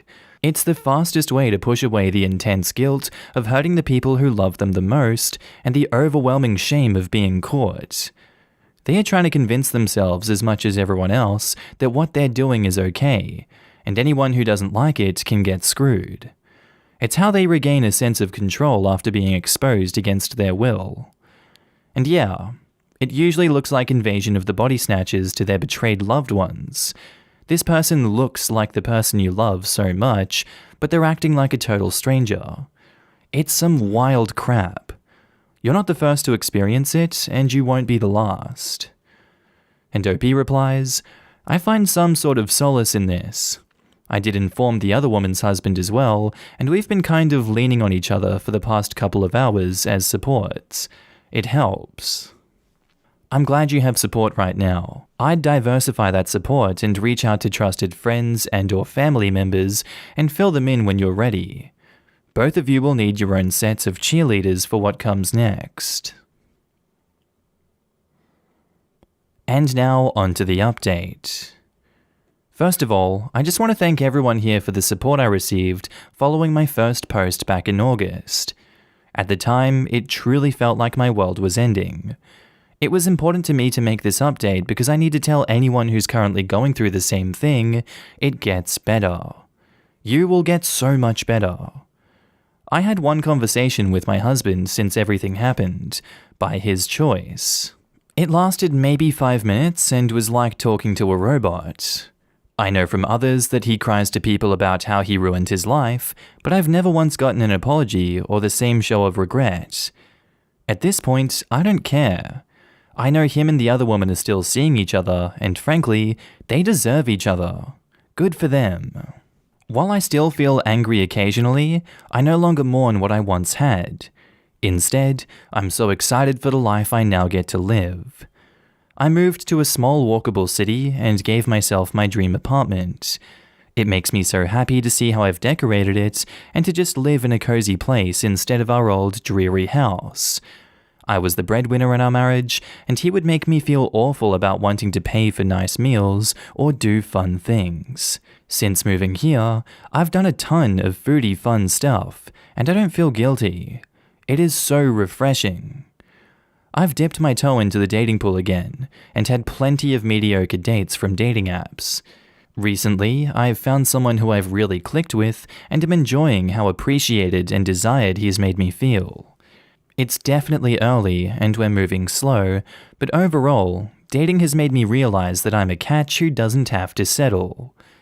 Therapy has done wonders, and I'm so happy I immediately dove into it. My therapist is proud of me, I'm proud of me. I've stopped looking at being divorced as a failure. He failed, not me. I'm genuinely happy and excited to wake up each morning, and I no longer feel like this terrible weight is sitting on my chest. The holidays were surprisingly easy, and I found myself so happy to spend time with my family without having to compromise anything. So all in all, life is good, and there's so much of it ahead. Looking back, I can't believe I wasted so much time thinking about how I could get him to come home. I've made my own home and my own happiness, and that is worth so much more. TLDR, husband left me for another woman, he sucks, but things get better. Now in the comments, Wazowski says, I'm going through a breakup that has left me feeling lost and broken. This gives me so much hope for the future. Tomorrow morning, my journey begins as I go to talk to a therapist for the first time and begin the road to recovery. Thank you for being so strong and sharing your story so others may find their strength through you. You're amazing. And OP replies, so many people told me things would get better, but honestly, I didn't believe it until I started feeling it myself. Just keep putting that faith in yourself and remember, you're so much stronger than you think. You've already done the biggest step, signing up for therapy. Panic Bread replies to that, I'm so glad you're doing well. Can I ask where you moved? I'm looking for a new city. And OP replies, Richmond, VA. I'm absolutely obsessed with the city. Small but walkable and liberal, with a great food, beer, and wine scene. Solid cost of living as well. Deleted says, it made me sad reading your last post that you were worried about overanalyzing the times you might have looked pathetic to him. For starters, he was pathetic for doing that to you, and it's not pathetic being lied to, manipulated, and gaslighted. So I'm glad after reading this post that you see it as his failure and not yours, because that's exactly it. You've done nothing wrong, and you are well rid of this guy. I'm happy you're doing so well. You sound awesome. And Reap Your Soul replies, yeah, that line about seeing the divorce as a failure and then realizing that he failed. That is the best takeaway that OP and anyone else going through something similar can have. I didn't fail. They did. Very powerful message. Our next post is by user Lekastjev Saldakifuj, titled, Stupidest Question Ever. Is there any polite way to suggest a 23 male to cut his eyelashes? I am 100% aware of how silly this is, and it's no big deal if he doesn't. But I'm 21 female, currently dating a man with eyelashes that are very straight and slope down. They almost cover his eyes and block out any light reflecting from them, which gives him a major case of zombie eyes. I'm not kidding. If you look at him, you cannot see a single spark of light. It's sort of disconcerting. They cover his pupils as well, so any changes in dilation are blurred, making it look like his eyes just aren't moving at all. TLDR, very nice guy has eyelashes that make him look like a very nice dead guy. Is there any socially acceptable way to suggest an eyelash curler, or should I content myself with the dating dead? Now in the comments, Mixtape Shuffle asks, does this obstruct his vision? And OP replies, I would assume not, since he works in a place that demands good eyesight. So this is purely a cosmetic issue, which I'm aware makes it totally superficial, which is why I'm not fussed if there's no polite way. I just won't say anything if I can't say it politely, because it's really not a big deal. I was just hoping someone might have some good ideas. Cardinal29 says, I've applied makeup to a number of boyfriends, and for some reason, it always turns them on. Give it a try. An eyelash curler is hardly full drag. It won't resolve your issues though. And now onto the update. So it took 5 years and a marriage, and he curled his eyelashes last week. He found my eyelash curler and asked what it was for, and I told him how to test it on himself. He said he didn't notice any difference, but his eyes sparkled for the first time. He's not going to keep doing it, but at least I know what his pupils look like now, lol. TLDR, I didn't ask him, he asked me. Now in the comments, Bohemian89 says, thank God, I've been on the edge of my seat for the last 5 years. Glad you guys got married and things are okay. Give us another update in 5 years when you've got a house and a couple of kids, alright? Voltaic Sketchy Teapot says, I'd definitely tell him how much you liked his curled lashes. My husband was desperately in need of a haircut, but I honestly didn't realize just how desperately until he got it, and I couldn't stop staring at him. I'd forgotten how breathtaking he can be. He played like he was uncomfortable with me staring, but I'm pretty sure he enjoyed it too. This is adorable. I hope you told him he was breathtaking. I've heard most men don't hear compliments about their appearances very often, and try to give them the same positive feedback I'd give a female friend. Probably depends on their partner. I tell my husband how hot and attractive he is way more than he does me. Elder Scrolls says, just a different perspective from a lot of the comments on your old post. I don't think there's anything wrong with asking a partner if they're willing to do something like this for you. My wife colors her hair for me and even tweaked a lot of her outfits per my preferences. She hates grey hair, so I dye my temples for her. She also likes when I wear cologne, so I try to put that on every day. In my opinion, part of being in a relationship is remembering it's not all about either person, and if we can make small changes to make them happy, why would we ever not? Obviously, if you ask and they say no, the analysis changes up, but just asking? Why not? If he tried it and you liked it, bring it up to him. Give him a chance to decide. Our next post is by user Thor442, titled, Me, 36 male, married to my wife, 36 female, for 11 years.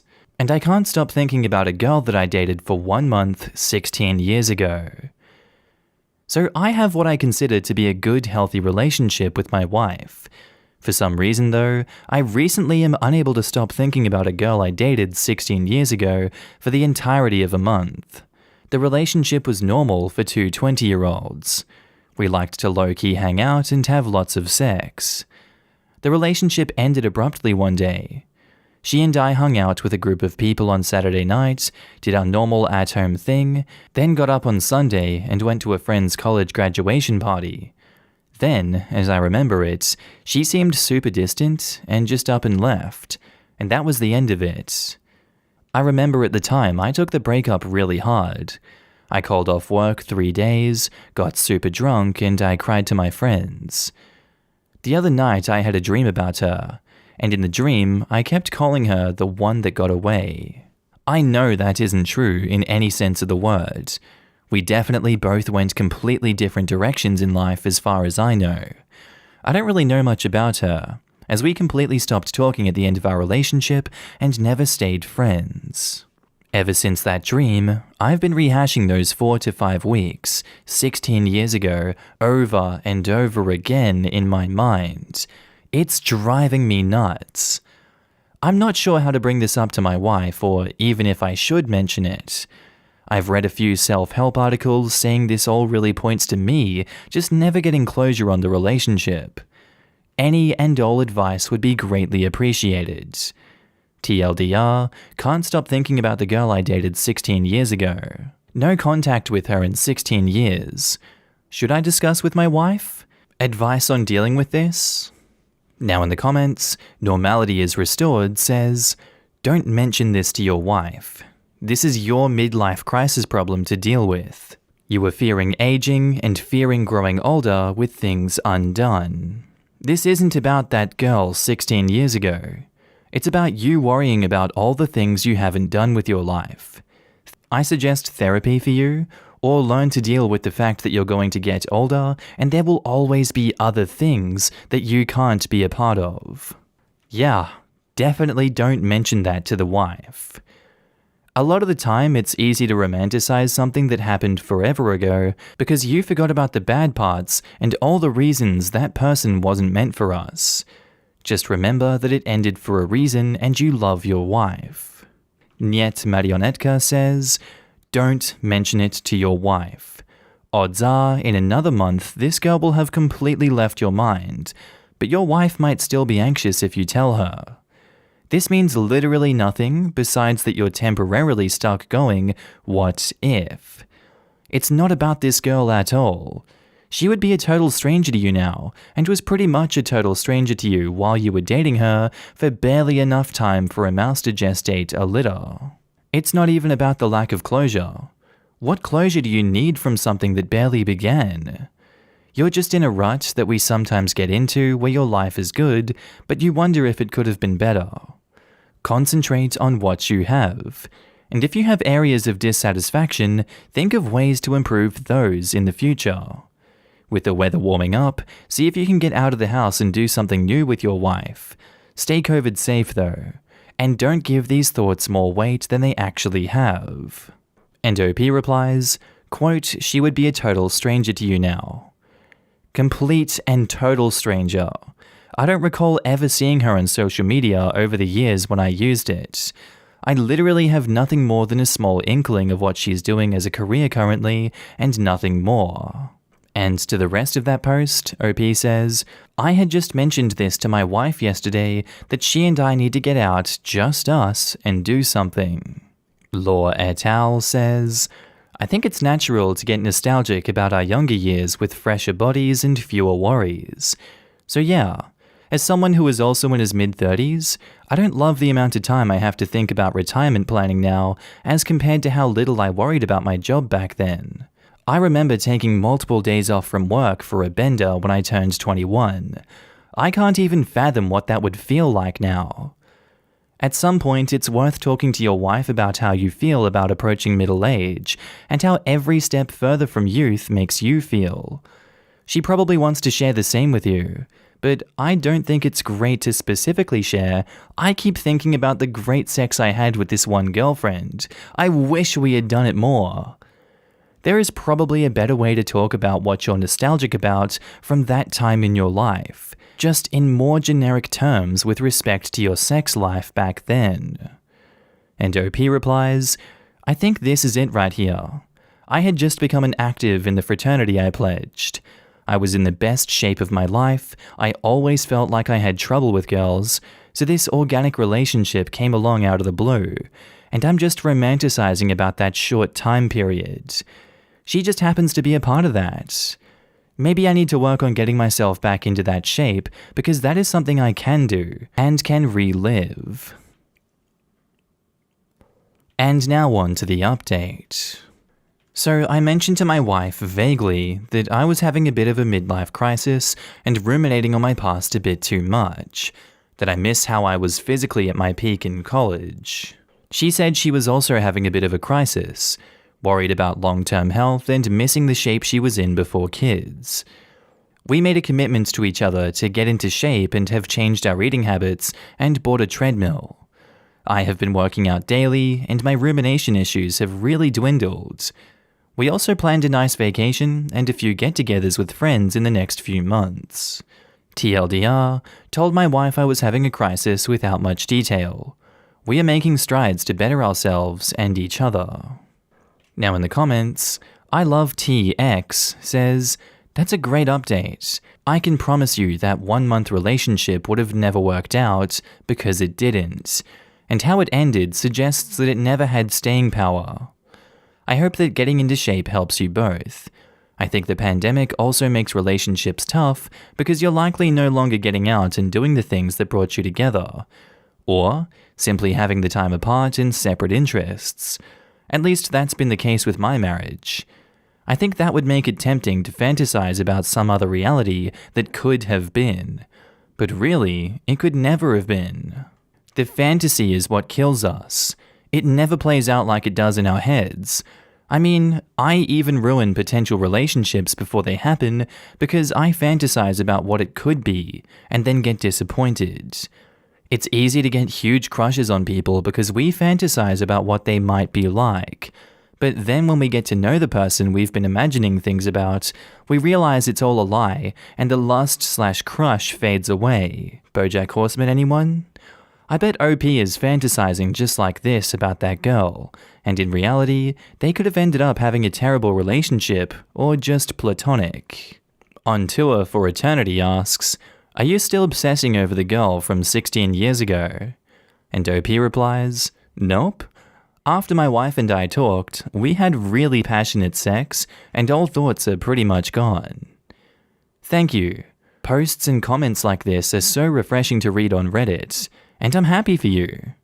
I'm a single woman in my early/mid-30s and was on the verge of giving up hope for finding a life partner. And Seen Missing says, "This was a good choice. Often fleeting past love seem magical in hindsight because you never had to deal with the long-term stuff. You remember small bits in time, but that's not realistic over the long term. And because usually young love is not fraught with all the stresses of true adulthood, I can have warm memories of my relationship between my high school boyfriend and I, but a large part of why it was good was because there were no real worries or stress at that time. Even shorter relationships just get the rose-colored glasses by association with easier times in our lives." One of my favorite movie quotes is, "Only unfulfilled love can be romantic." I don't fully agree myself, but I think it really nails how some people see it. My 29 male, soon-to-be ex-husband, seems to feel entitled to another chance with me, 28 female. So my husband and I have been together almost 8 years, married for 2.5 of those. Last May, in 2019, we separated seemingly overnight. He left me and our toddler and moved back to his hometown. There was never a solid reason given, just that he felt that we should have never gotten married. In July, he changed his tune and wanted to be a family again. He was still at his job in his hometown, so I decided I would ride it out at my job in a different city for a couple of months to build my resume and then start looking for other jobs in his hometown. After 6 months of a brutal commute, taking care of our child during the week by myself, and driving to his hometown every weekend, interviewing, basically bending over backwards, I finally landed a great job in December. A week before I was to move into the house that we were buying together and start my new job, I found out he had been having an affair. He begged and pleaded for me to stay with him, said he'd break off all contact, and I foolishly agreed to give him another chance. 2 days later, while I was back in the different city and completing my last week of work at my old job, he unblocked her on everything and liked her pictures on Instagram. I was devastated. On top of that crap show, he kicked me out of my house that we were supposed to move in together, and I had to find a new place to live 2 days before starting my new position. We have lived separately ever since. He has said and done so many hateful things in this time period, and said so many times that he wants a divorce that I've lost count. Up until a month ago, he was still maintaining contact with her. I saw her car at his house, took pictures for the lawyers, etc., and he admitted he had been talking with her still. I stopped doing the pick-me dance about a month ago and stopped reaching out to him besides contact about our child. Now he's suddenly changed his tune and is desperate to get me back and will do anything. He's unfollowed her on everything, unliked all her pictures too. He then tells me not to give up on our family. I've moved on. I am not interested in pursuing another relationship with him. He's hurt me deeply, and I feel like I've been screwed over by him so many times that I've lost count. How can I tell him there isn't a chance without sounding like a completely heartless person? I still want to be able to maintain a strong co-parenting relationship with him, so I'm friendly to him. But he seems to take that as I want him back. I have relayed to him my feelings, but they fall on deaf ears. He says he will never stop trying to get our family back together and does not want a divorce. I do. Does anyone have advice? And edit to add, just to show the kind of person he is, when I asked him about the reason for his sudden change of heart, he said it was because I seemed stronger. Ah, the irony.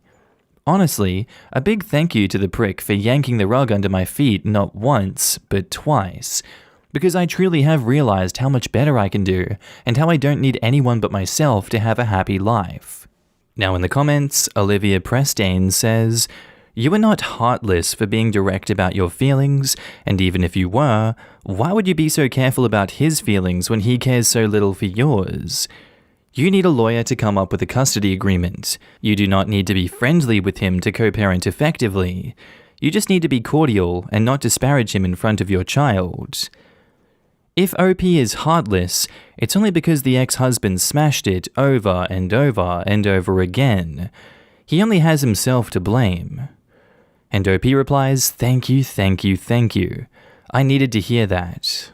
As Olivia Prestane said, you have to care about yourself and not worry about his feelings. Being direct is okay. It's what he needs. Let lawyers do their thing and go on with everything and finalize it. Maybe then he'll know that you're done for good. Quote, "My ex feels entitled to a relationship with me." Filed under, "How awesome for him." See also, "No" is a complete answer. You were concerned about appearing like a heartless person to someone who not only acted heartlessly to you, but abandoned your child. Stop giving consideration and concern to people who have gone out of their way to give you neither. Here's what you tell him. Trust is one of the most important aspects of a relationship, and you have destroyed my ability to ever trust you. There can be no more chances because there is no more trust. If you want to prove yourself trustworthy, do it by being a good father and prove it to our child, because the only future relationship we have is co-parents. And OP replies, "Thank you so much for this. I need nothing but brutal honesty right now." Look, if you can't do it for you, do it for your kid. Teach them that kindness does not mean tolerating cruelty. Exactly this. Often, parents think the key to good parenting is sacrifice, when in reality, the key to good parenting is modeling for your children how to survive. I listened to a great podcast a couple days ago that captures this sentiment perfectly. Your children do not need you to save them. Your children need to watch you save yourself. You've got this, OP. And back to the post, OP provides 2 more edits and says, "Second edit. Seriously, thank you to everyone who has read my story and commented. You have no idea how much it is helping me to focus on myself and to realize I need to stop considering the feelings of someone who had no consideration of mine. I can only hope that anyone who is in a similar situation realizes that you can and you do move on. And I promise that you will feel like a 10,000-pound weight has been lifted off your back." And third edit, he is being served papers in the next 1 to 2 weeks. I guarantee the "I've changed" mask slips off. I hope I'm wrong, but I've learned all too well that my gut feelings are usually spot on. Hopefully, I'll be back with an update in a few months with the good news that the split is official. And now, on to that update. Well, it turns out my gut instincts were right. The entire time he was begging for another chance and promising this time would be different, eye roll, he was still sleeping with the affair partner and telling her he loved her and would do anything to make it work with her. It didn't even hurt me to find it out. I was that unsurprised. It just helped me stop feeling guilty. And I divorced his ass. I thank the universe every day that he is no longer connected to me in a romantic way. It feels like an enormous weight has been lifted off my shoulders. Shortly after my original post, I met someone by chance at a wedding and I fell in love. This person is everything my ex-husband was not. The kindness, compassion, and respect they show not just me, but to my daughter as well, is like something from a dream. I never knew love could be so easy. To anyone in a loveless marriage reading this, leave. Do the hard thing, especially if they have a pattern of leaving, returning, and cheating, etc. Lord knows I was terrified to cut the cord. At one point in time, I was actually starting to feel bad for the guy because he was begging me every single day for another chance. He tried to convince me that getting a divorce would ruin my future, our daughter's future, that she would come from a broken family. But it was the exact opposite. It was broken already, and I fixed it. Once I made up my mind that divorce was the best option, I absolutely thrived. I learned independence, I found how to be happy on my own, I found happiness in a partner, and life has never been so sweet. The bad crap makes the good crap so much better. Thank you, Reddit, for the support on my original post. It helped turn my graveyard into a garden. Now in the comments, Art Parade says, let me guess. When he found out that you found someone else, he started freaking out and saying that you were breaking the family. I had a friend like this. He cheated constantly, and then she found someone else. Suddenly, he was the victim crying to the friend group. He's not a friend anymore. And OP replies, he had a massive freak out when he found out I was seeing someone else. The irony is unreal. They always do that. What an effing tool. And why am I not surprised? Honestly, every part of his behavior sounds like he never respected you and saw you as possession to be picked up and put down at leisure. Good on you for showing him that you definitely are not, and you can do much better. You probably won't read this, but this is exactly what I needed to hear at the exact moment in my life. I'm going through the same thing. Trying to leave, but suffering the guilt and hearing his begging every day. But I already put down the deposit on my new place. I already bought my plane ticket, just 3 more weeks and I'm free. I've been doubting myself more than ever as the time approaches, so like I said, I really needed this. Thanks. And OP replies, I'm reading everyone's comments. Don't let anyone guilt you into doing what you feel is right. I had it coming from all sides. Him, his family, his friends. You don't owe anyone your love. You're going to be so much better off, I promise, and I'm rooting for you. Our next post is by user FarChallenge4300, titled, I, 46 female, have hurt my daughter, 16 female, by giving her friend, 16 female, a few books. So my daughter's friend came out a few weeks ago to her family and friends. It has put a bit of strain on their relationship. I don't know what's happening or going on between them, but I try not to pry. She visited us this week. My husband and I read a lot and have a huge collection of books. We let her pick out a few books, and she picked a few thrillers, some LGBTQ+ memoirs, and the like. She was happy about it. She posted about it on Instagram, and my daughter saw it. She's angry with us for picking her friend's side, and that she wanted to read those books, which is surprising, as she's not a person who reads a ton of books. Something is really bothering her, and she is lashing out. I feel a bit guilty as it is clear something is going on between them, and I feel like this act hurt our daughter, even though it was meant to show support to her friend. And now my daughter is constantly making snide remarks about us preferring her friend over her. My husband is just ignoring it and wants us to ignore it too, and let her deal with this issue on her own while I've been trying to talk to her about it. TLDR, gave a few books to my daughter's friend to show support, but my daughter has taken it as choosing her friend's side in an issue. Now in the comments, it isn't about the books. She may still need time to process. There may have also been something awkward involved in the coming out that you don't know about. For example, the friend has a crush on your daughter, or she could feel hurt that she didn't know sooner, etc. There are a lot of options for what might have happened, and unless your daughter decides to tell you about it, there's not much you can do. When she makes snide comments, I recommend, I didn't know you were fighting, you never told me. And when you're ready to talk about it, I'm here, but you know what you're saying isn't true. However, your husband is also right. They will figure it out themselves.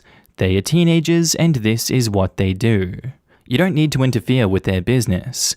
Your only job is to remind her that her comments to you are unacceptable. Another Ram says, if Reddit was around years ago, my own mother could have posted something similar to this about me. My mum was always involved in my friends' lives, and way too involved in the issues of other adults, but that is another story. But a little out of touch when it came to mine. My parents were giving me lots of space to be a moody teenager. Almost a little too much, because I was not acting up or acting out when they left me alone. I was still craving one-on-one time with them, but didn't know how to ask for it. Since nothing was technically wrong, I couldn't voice that I still needed some of the attention I needed as a small child. I felt incredibly let down, not necessarily jealous, when I saw my mum giving help to others rather than me. A 16-year-old is close to being an adult, but not quite there yet, especially emotionally. Maybe some time together without a friend, just doing something fun like getting coffee, ice cream, or a walk, and not talking about other people's issues unless she brings it up, will help soothe things over. Comprehensive Band says, I don't think ignoring it is going to solve anything. In fact, it'll make it worse. You did a kind thing for her friend, but it sounds like your daughter is jealous. Tell her that you love her, spend time with her, just the two or the three of you as a family. You know, you could make her favorite dinner or watch a movie together. Don't pressure her to spend time with you, but let her know that you were there for her. And now on to the update. I found the perspectives and guidance I received really helpful. I decided to just spend some time with her.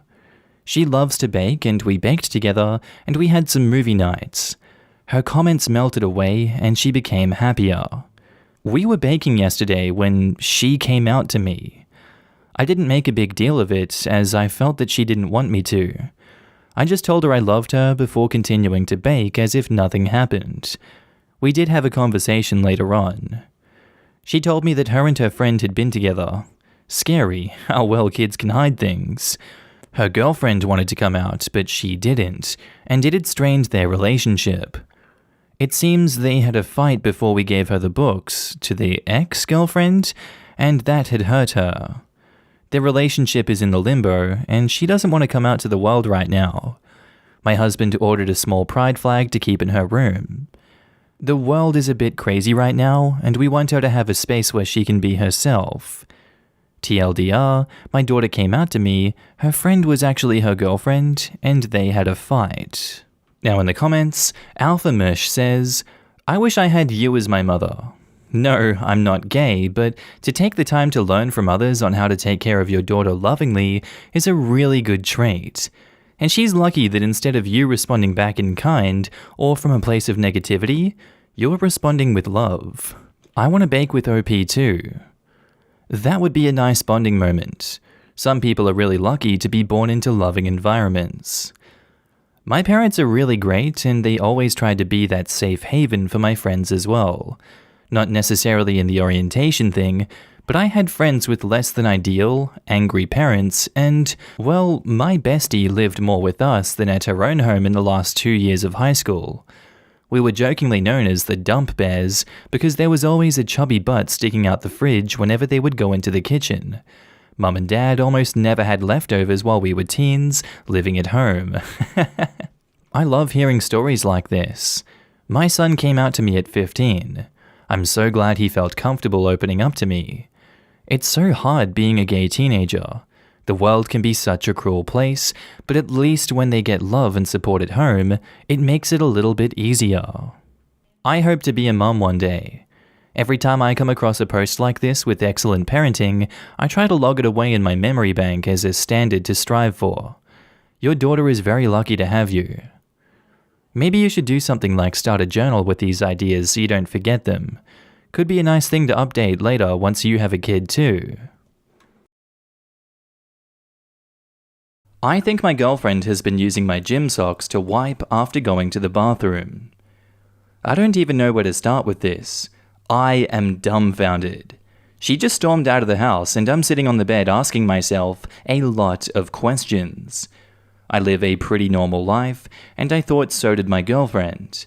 We have been together for a few months, and after things got serious, we moved in together.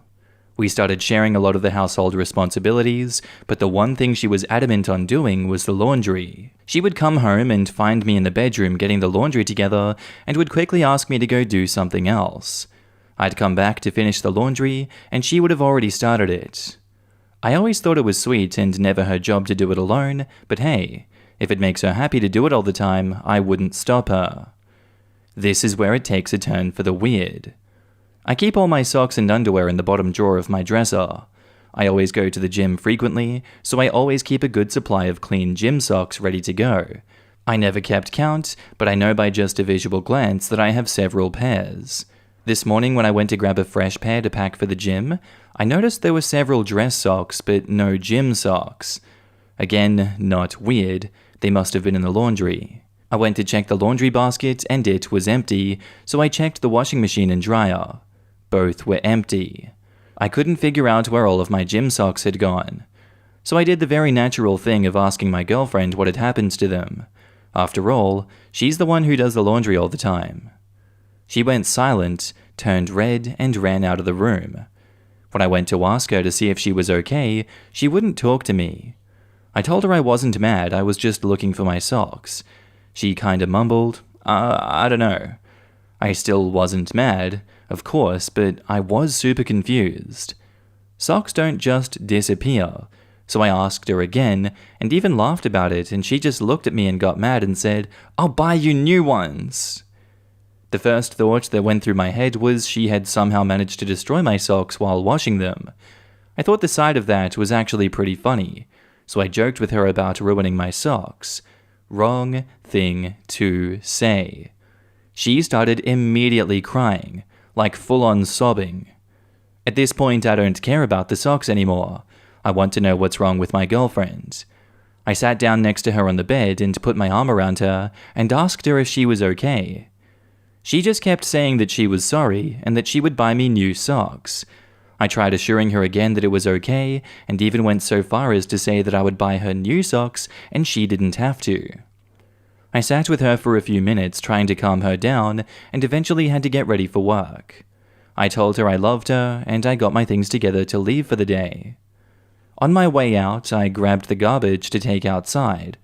When I got outside, I lifted the lid off the garbage can and I noticed a small plastic bag sitting on top of the garbage already in there.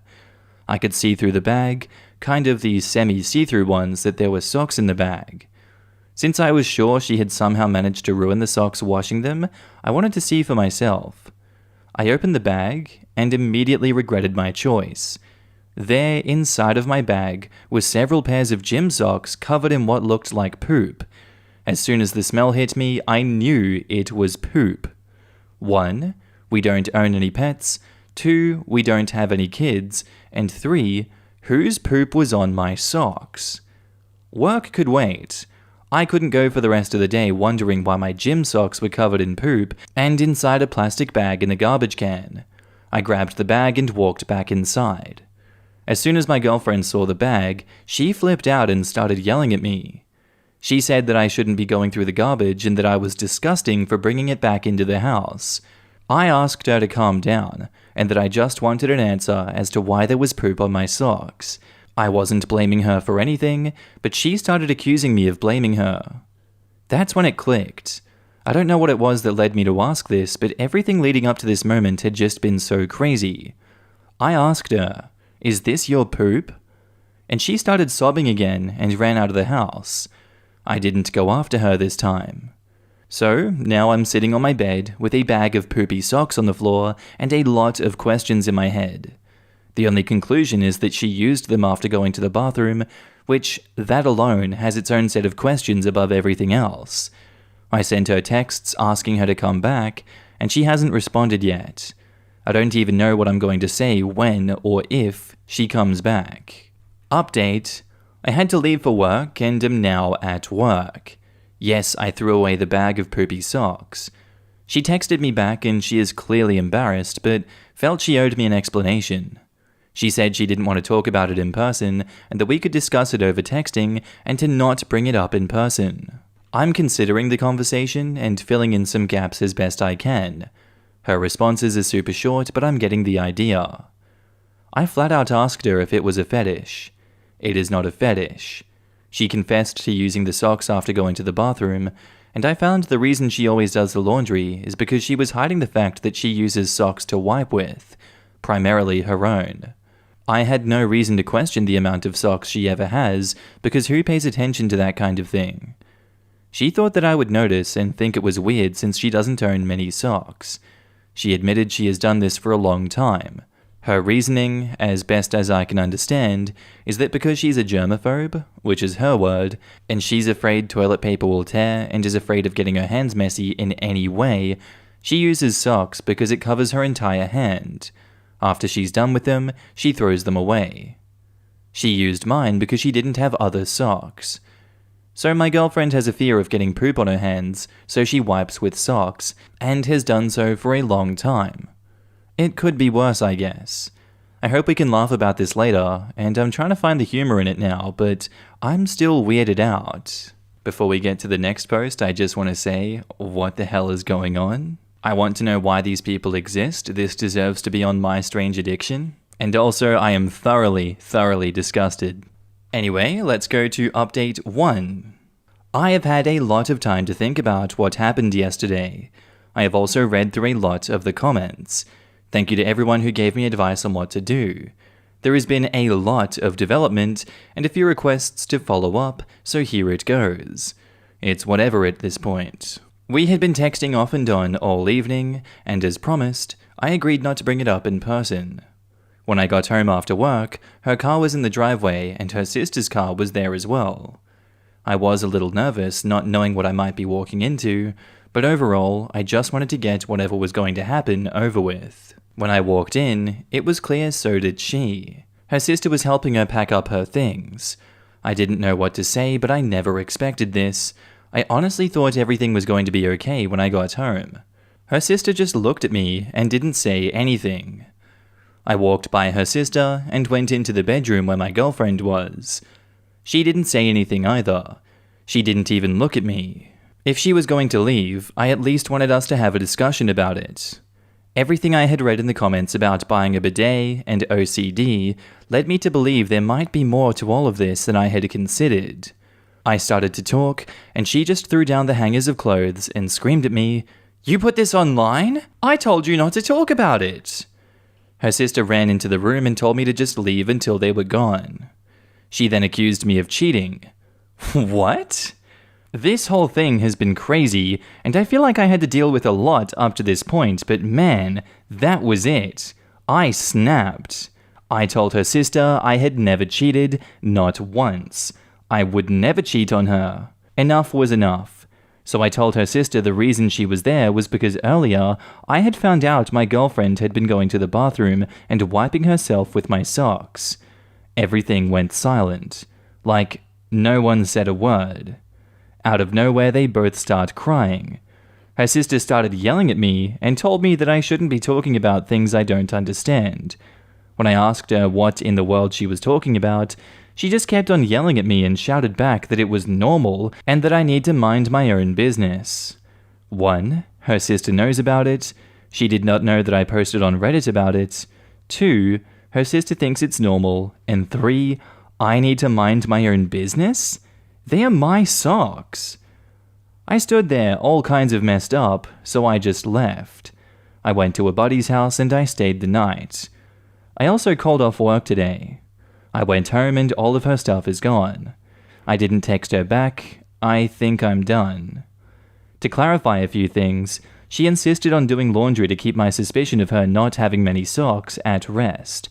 She told me last night through text that she always throws away the socks and never washed them.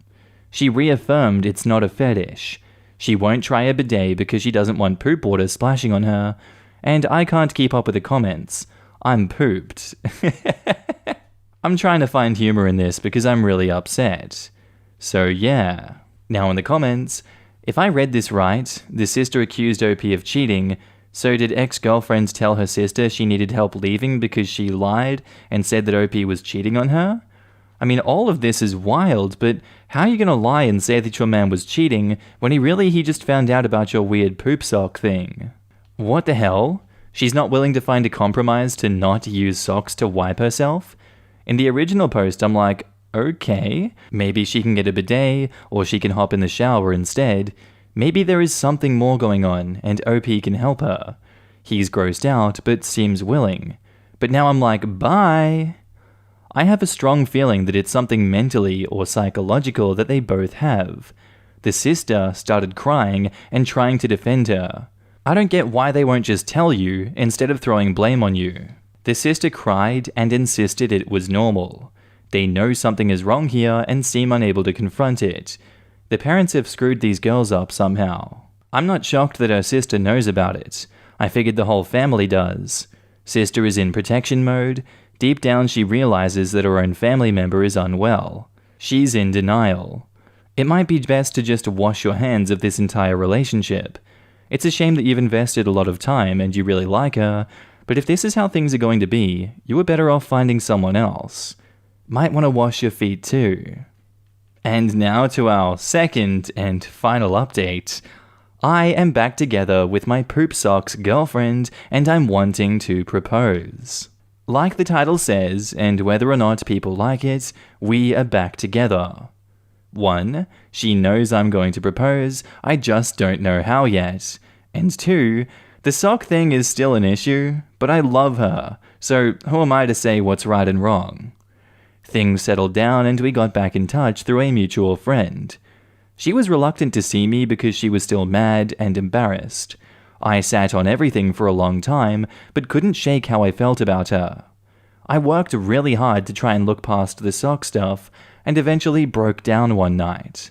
When I saw her next, I told her in the end I didn't care about her bathroom choices, but that I did care about her. She was still reluctant and kept me at a distance for several weeks, but finally started getting closer to me. When I suspected things could get serious again, I did have a long talk with her. I wanted her to know that I respected her privacy and her choices, but if we were going to make this work, she needed to respect my belongings. She agreed and finally apologized. We are now at a point in our relationship where we've been talking marriage. She wants a nice wedding, and so do I. The only problem that we can see is that her sister refuses to want to have anything to do with me. This is a problem because she and her sister are really close, and she doesn't want there to be any conflict. Her sister has refused multiple times to come over for dinner, or even just agree to meet me so I can explain to her what has changed.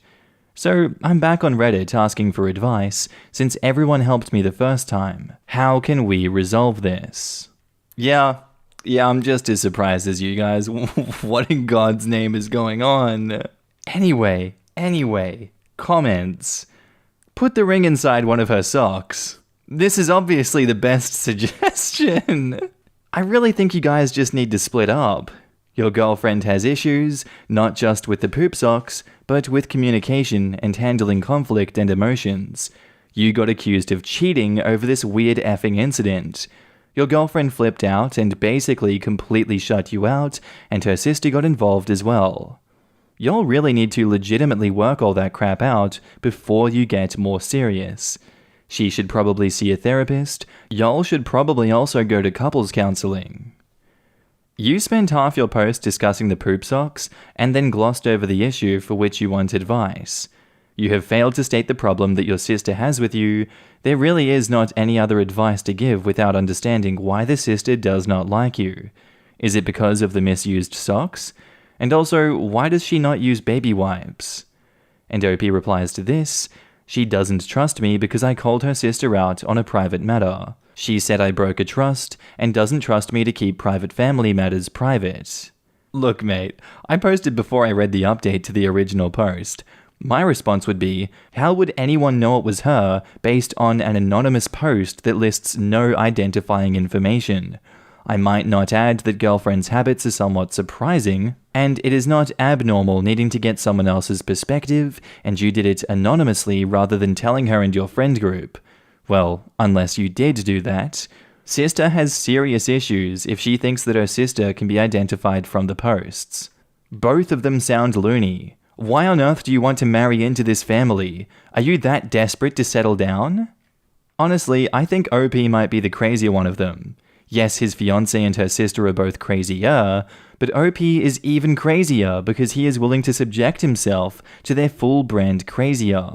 I'm leaning more towards OP being desperate and idiotic rather than crazy, because he seems fully aware of the situation, yet just wants to sweep her issues under the rug. Anyway, that's kind of all there is for this post. There's a lot of whining and back and forth after that point. OP seems to be in denial and questioning that I just thought the sister was the problem this whole time. I thought we solved everything else to do with this relationship. What's wrong? But they did post a funny meme. And here is that funny meme. It's just the perfect way to end this post. Maybe she was right. Who knows, OP? Maybe she was. Have fun with that marriage. Would I, 38 female, be an idiot if I got back together with my ex-husband, 37 male, who cheated on me 10 years ago? My ex, who we'll call Mike, and I were together since we were 14 and got married at 22. We have 2 kids together, 15 female and 11 male.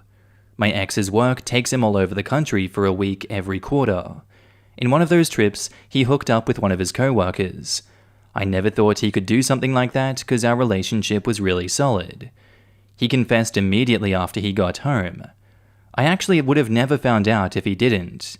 He begged me for forgiveness, said that he still loved me, and it was a lapse in judgment, but said he would understand if I wanted a divorce, which is what eventually happened. It was very amicable, and he actually gave me more than I expected. House, child support, alimony. It was a slow process, but over the years, we became good friends again and have a good co-parenting dynamic. Mike is a great father, and the kids still love him. I got married 3 years after, and he was actually very supportive. I divorced my second husband 2 years ago because he changed his mind on kids. I want one last baby. Since the lockdown, Mike has been over frequently. At this point, our relationship is so good, we don't need to enforce any of the set visits and such. Well, things have been getting hot between us for the last few months, and we started having sex. I'm a woman with needs too, and to be honest with you guys, he's still the best guy I've been with after all these years. It's like our bodies were made for each other. He always joked that we are like Prime Pippen and Jordan in bed, and when he said that again, it felt like we were back 10 years ago when we were still together. It was supposed to be just physical, but here we are. Just a few hours ago, he brought up the idea of us getting back together. He made the most genuine speech about how stupid he was the night he cheated, and how he never stopped loving me in the last 10 years. I was speechless, and couldn't say anything, so he just gave me his usual toothy smile and said, "It's okay, I'll wait," before driving home. Now I'm here lying in bed typing this out, and I'd be lying to you guys if I said I didn't love him. I'd be lying if I said the last few months weren't the happiest I've been in years, and I'd be lying if I said I never forgave him for cheating. I told him years ago that I already did. If I had to decide right now, I'd jump out of bed and drive to his house and bring him home. It's taking all my willpower not to do so. I love him. However, I also want to think with my brain here. Pros of taking him back: he's a great dad, and the kids would have him around more. He's a great provider. He says he still wants kids, and I still love him. Cons: I don't know yet, but maybe some of you can help me with that. Any advice on how I should proceed? And edit: I made the first move when we started sleeping together. Now in the comments, he made a big mistake and has spent 10 years paying for it. The main question you need to ask yourself is whether or not that's enough. You are the only one who can answer that. It sounds like you trust him enough, and you want him back in yours and your kids' lives. So, can you put it behind you and move forward, and not have his affair be a constant dark cloud hanging over the relationship? That's not something you should answer late at night in the middle of a rush of emotions. It's something you need to have an honest and open discussion with him about, not trying to spare his feelings or be a nice person, but based on what you feel deep in your gut. It would probably be best to have that discussion in a marriage counselor's office and have a professional help both of you walk through your feelings and the situation. Usually I'm hard against cheaters, but this guy gets an exception. 1. He admitted to you, and that speaks volumes to the type of man he is. He still loves you that much, even if it hurts you at the time, he still was going to be honest. And 2, as a man, when we want one woman, and we put it all on the line like that, chances are we are ready to settle with her. When this guy said he'd wait, that crap was like stuff you only see in the movies. That's love. Shout out to that man. And now on to the update. It's been a few days now since I've posted, and Reddit has given me some solid advice, especially the kind Redditors who messaged me directly. I'm very grateful for this because it helped me calm down and not give in to my impulses. The morning after I posted, I texted Mike saying that I needed time and space to think about everything. He then replied with, "I've waited 10 years, I can wait a bit longer." My heart melted. When the kids woke up, our son was looking for his dad. He's at the age now where he pretty much idolized his dad. I get why though. Mike is an amazing dad. Our daughter gave me the stink eye all morning. That's funny. That's funny. After lunch, when our son was in his room playing video games, my daughter confronted me about Mike. She basically said how she knew there was something going on, I guess we're not that sneaky, and that she didn't want our fighting to affect their lives. She thought we were fighting. Now, the divorce affected her, but not as badly as expected. We made sure to get her counseling immediately after, and made extra sure her life was as normal as possible. I'm not going to delude myself and think she wasn't hurt by it, but I'm pretty confident in saying that we dealt with it pretty well, or as well as we could. I then had the conversation about how we weren't fighting, but quite the opposite. We were thinking about getting back together. She thought about it for a while, and she said she was happy for us and hoped it was forever this time. The next day I dropped my kids off at my parents' house so I could talk to Mike at his place. We had a long talk about how we felt about each other, what we planned to do about it going forward, and as many of you suggested, what he planned to do next time we hit a rough patch, especially since we are planning on having a third kid. He told me that the night he cheated still haunted him 10 years later. He told me how it wasn't worth it one bit, and how it was the biggest mistake of his life. He said that if ever we hit a rough patch again, we would talk about it like adults. He even suggested we do couples counseling every now and then, even when the times are good. I liked this idea.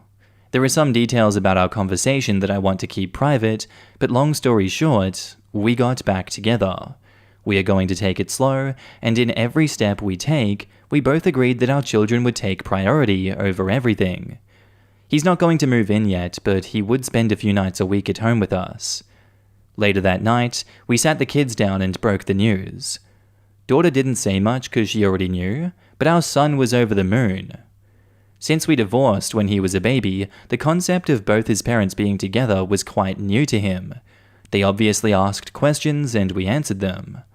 We are also planning on doing family counseling to help make the transition easier for everybody. Overall, I am really happy right now.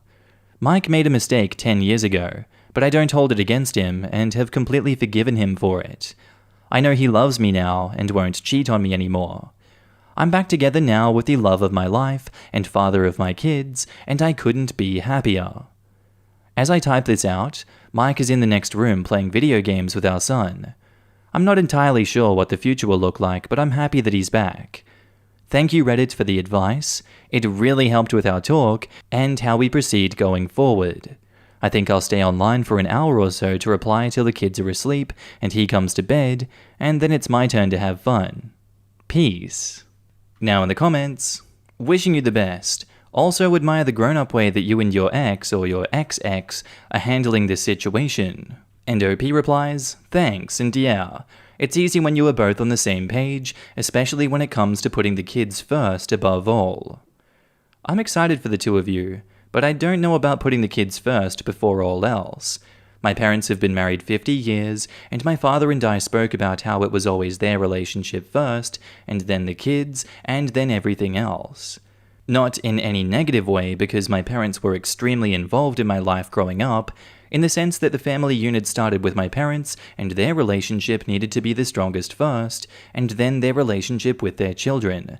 Focusing on their relationship first made the empty nest easier to handle when both my sister and I went off to college. My sister has been married to her husband for 26 years now, and my wife and I for 13 years. Since my parents gave us that example, we have employed that in our relationships. The bond with my wife is the most important part of our family unit. Our sons, 5 and 2, are an extremely close second. Sometimes their needs take precedence, 5 and 2, right? And my wife and I make sure to focus on each other too.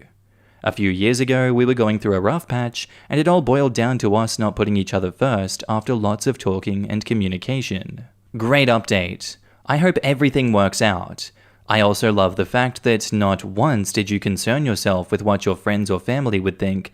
You only cared about the people whose opinions actually mattered. OP replies, yeah, the only opinions that matter are mine and the kids. I'm not entirely sure how my parents or anyone else would feel about this, but they don't really know Mike like I do. Sounds like a typical dumb girl response, I know. No, it isn't. Sometimes friends and family will continue to hold on to the past and not forgive, and as a result, they don't look at the situation rationally or with the best interest of the kids in mind. I'm happy for you and the kids. Just remember to take the time to rebuild the foundation of your new relationship with love, honesty, trust, and communication. Hope for happiness and success for all of you in this new relationship. And with that tale concluding, we are moving on to our next one, titled, My wife gave birth to a black baby that clearly isn't mine, and I'm divorcing her. But I'm worried about the relationship between my 2 kids and their new half-sister. A month ago, my wife gave birth to a black baby girl. We are both white, so she was forced to admit that the child was as a result of a one-night stand last year. I have started divorce proceedings, although we are still living together for now. Between our 2 boys, aged 2 and 4, I've had paternity tests for them and they came back positive. Her infant daughter and her having lost her job due to COVID, living together as amicably as possible until the divorce is settled, is an unfortunate necessity. Naturally, I have no ill will towards the baby, and I've been disgusted by some of the comments I've heard from family members, friends, co-workers, and others, who all seem to be fixated on the racial angle of this, as if the most salient part of this isn't that my wife cheated, but that she cheated with a black man and that the baby is black. What really worries me is that my 2 sons might pick up on these narratives. They are too young to really understand what's happening now, but I'm worried that as they grow to understand the situation, that they might grow to resent their half-sister for breaking up their parents' marriage. And worse, that their resentment might express itself in a racist fashion, under the influence of the aforementioned racist narratives. Any thoughts on how I should try to influence my sons away from that perspective? It probably doesn't help that we live in a suburb with very few black people, and their half-sister is really the only black person my children know. Now in the comments, I'll tell you what my dad did, and you can use this info as you will. He invited my brother, who was not his child, along with me to stay during the weekend. My brother wasn't the product of infidelity or anything, he's just my half-brother, my stepdad's son. But I didn't know for a while because my dad brought him along to the museums and the water parks and the movies, etc. Pretty much any time I was at his place, my little brother was too, and he never complained. He loved my brother, so that's an option. You can have the baby come with your sons occasionally, make sure they're treating her okay, and be an example for his to treat their sister. Oof, my dude, shit's rough. Right now, you have a really good racist asshole detector in that young lady. Since she is likely going to face racism her entire life, I think it's your job and your ex-wife's job to make it clear any comments regarding race are going to be loudly and publicly called out. You will have to have a zero-tolerance policy for racism, and you are now going to have to clearly and constantly call it out forever. You've got to set the example for your boys and for the little lady that racism has no place in this family. The boys can't be influenced by racist undertones if you don't effing tolerate racist undertones. Kids don't care about race. They learn about it from racists. So you're going to have to cut a lot of people out of your life, because you are about to learn how many closet racists you are friends and family with, and you no longer get to be friends or family with those people moving forward.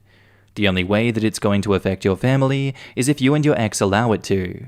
It will never be because they heard someone be racist. It will be because they heard someone be racist and you didn't do anything about it. That is how they will learn that. Also, I'm a co-parent of a cheating ex-wife as well, bud. It's been a decade. He will never know she cheated on me. Why would he need to know that?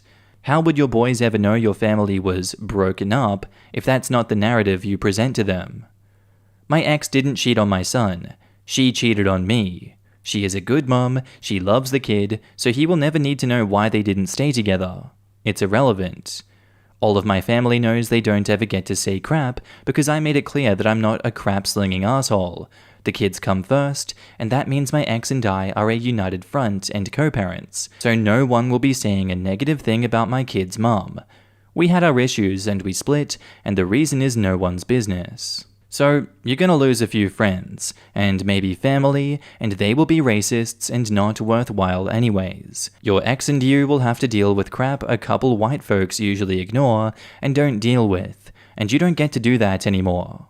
Now you have to be vocal allies and call it out every time and set a good example. And someone replies to that, 1. Kid isn't his, not his responsibility. 2. He doesn't have to parent that child at all. His ex made the mistake and broke up their family. 3. The father of that child needs to step in. And 4. The focus of it being a race issue is irrelevant. OP doesn't owe that kid anything, and odds are his kids will grow up resenting the baby because it broke up their family. Not the kid's fault, but it's factual. My dad had an affair and had a new family. My mom hated the kid, the woman, and was supremely racist. I didn't care. I was a kid. My older sister resented the half-sibling as an example of what broke them up, and later in life, she got over it and loves them. But it's still a reality. It has nothing to do with race, and it hurts knowing if this didn't happen, it would be okay. Hating the parent involved and the child is a potential side effect. I doubt it'll make the kids racist. And OP responds, 1. I know I'm not obligated, but I do feel some responsibility to the girl as she is my son's half-sister. 2/3, I'm conflicted on this. The father isn't in the picture.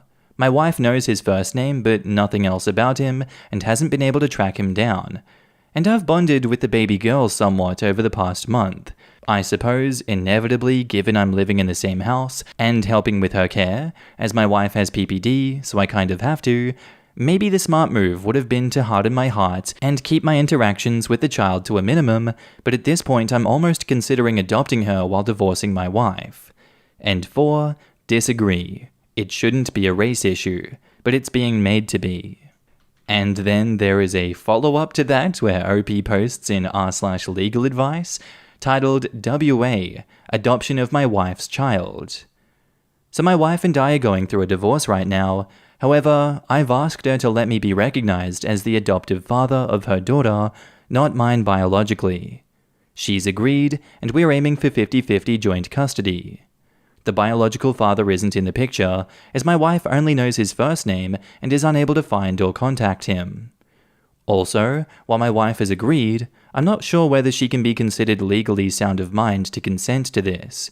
She is suffering PPD and had serious depression even before the baby was born, is sleep deprived, and the whole situation with the divorce and backlash against her from family and friends has really done a number on her.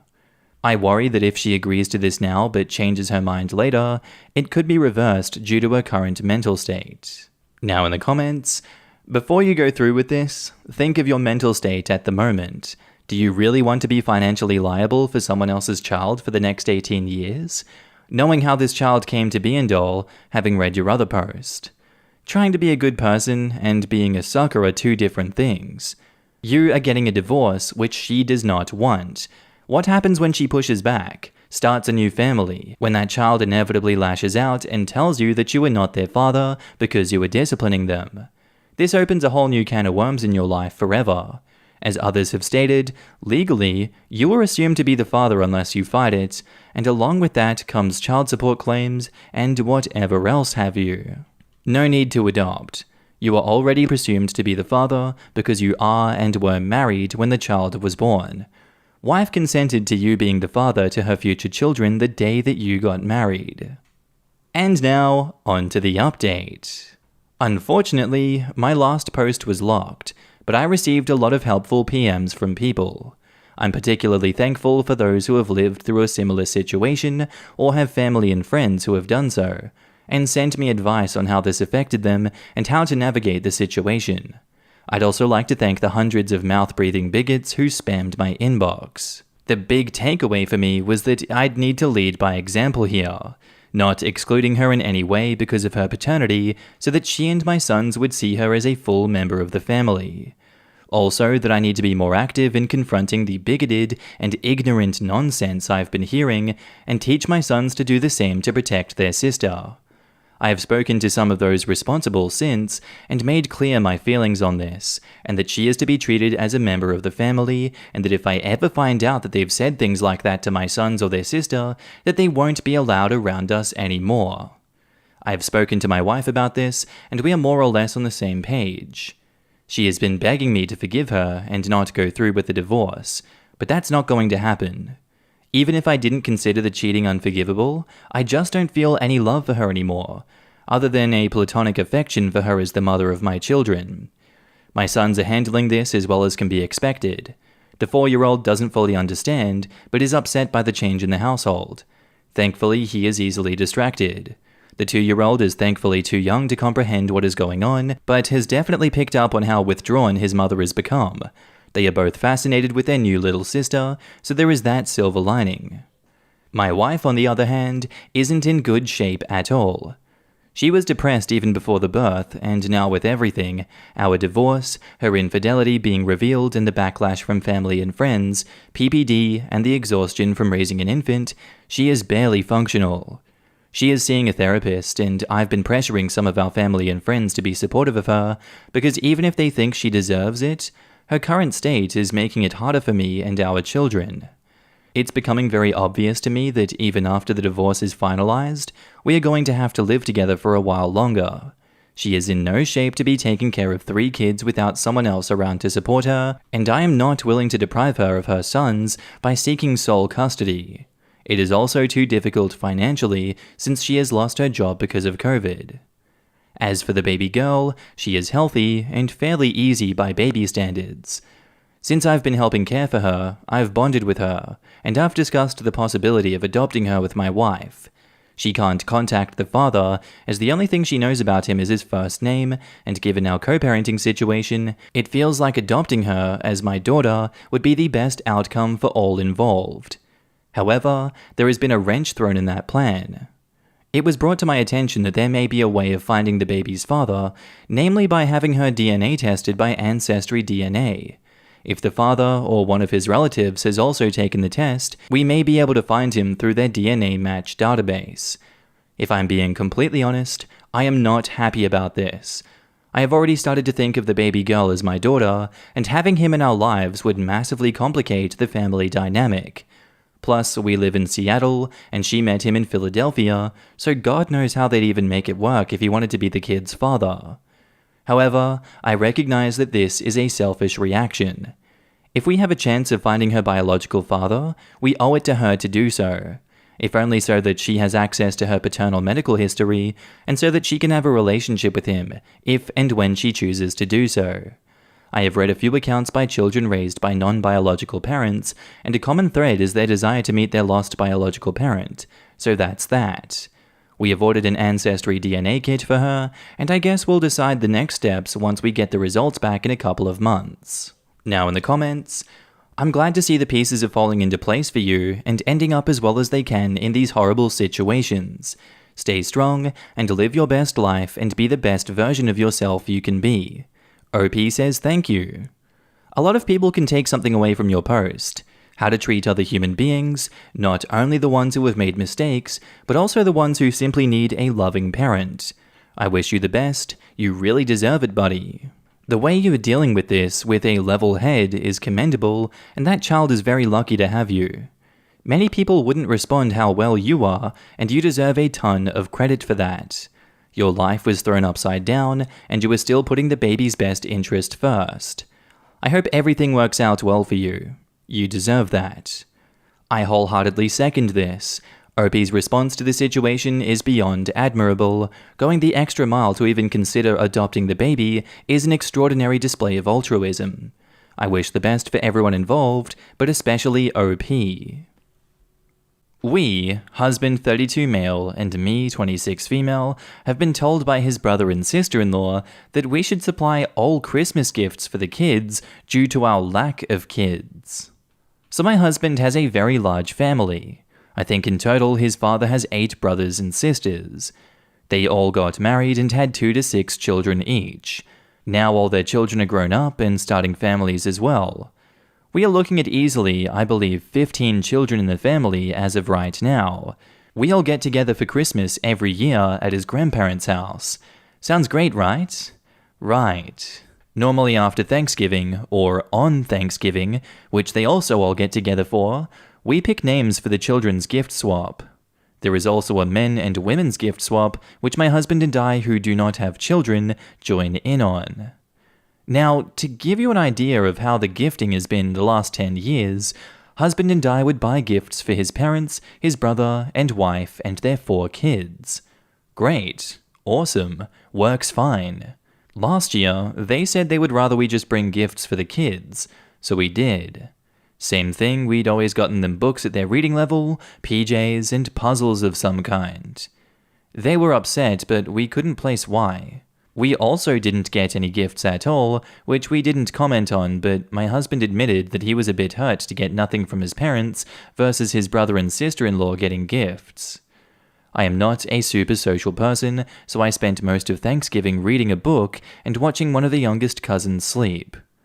Eventually, we all gathered up so the kids could draw names of their cousins for the gift swap.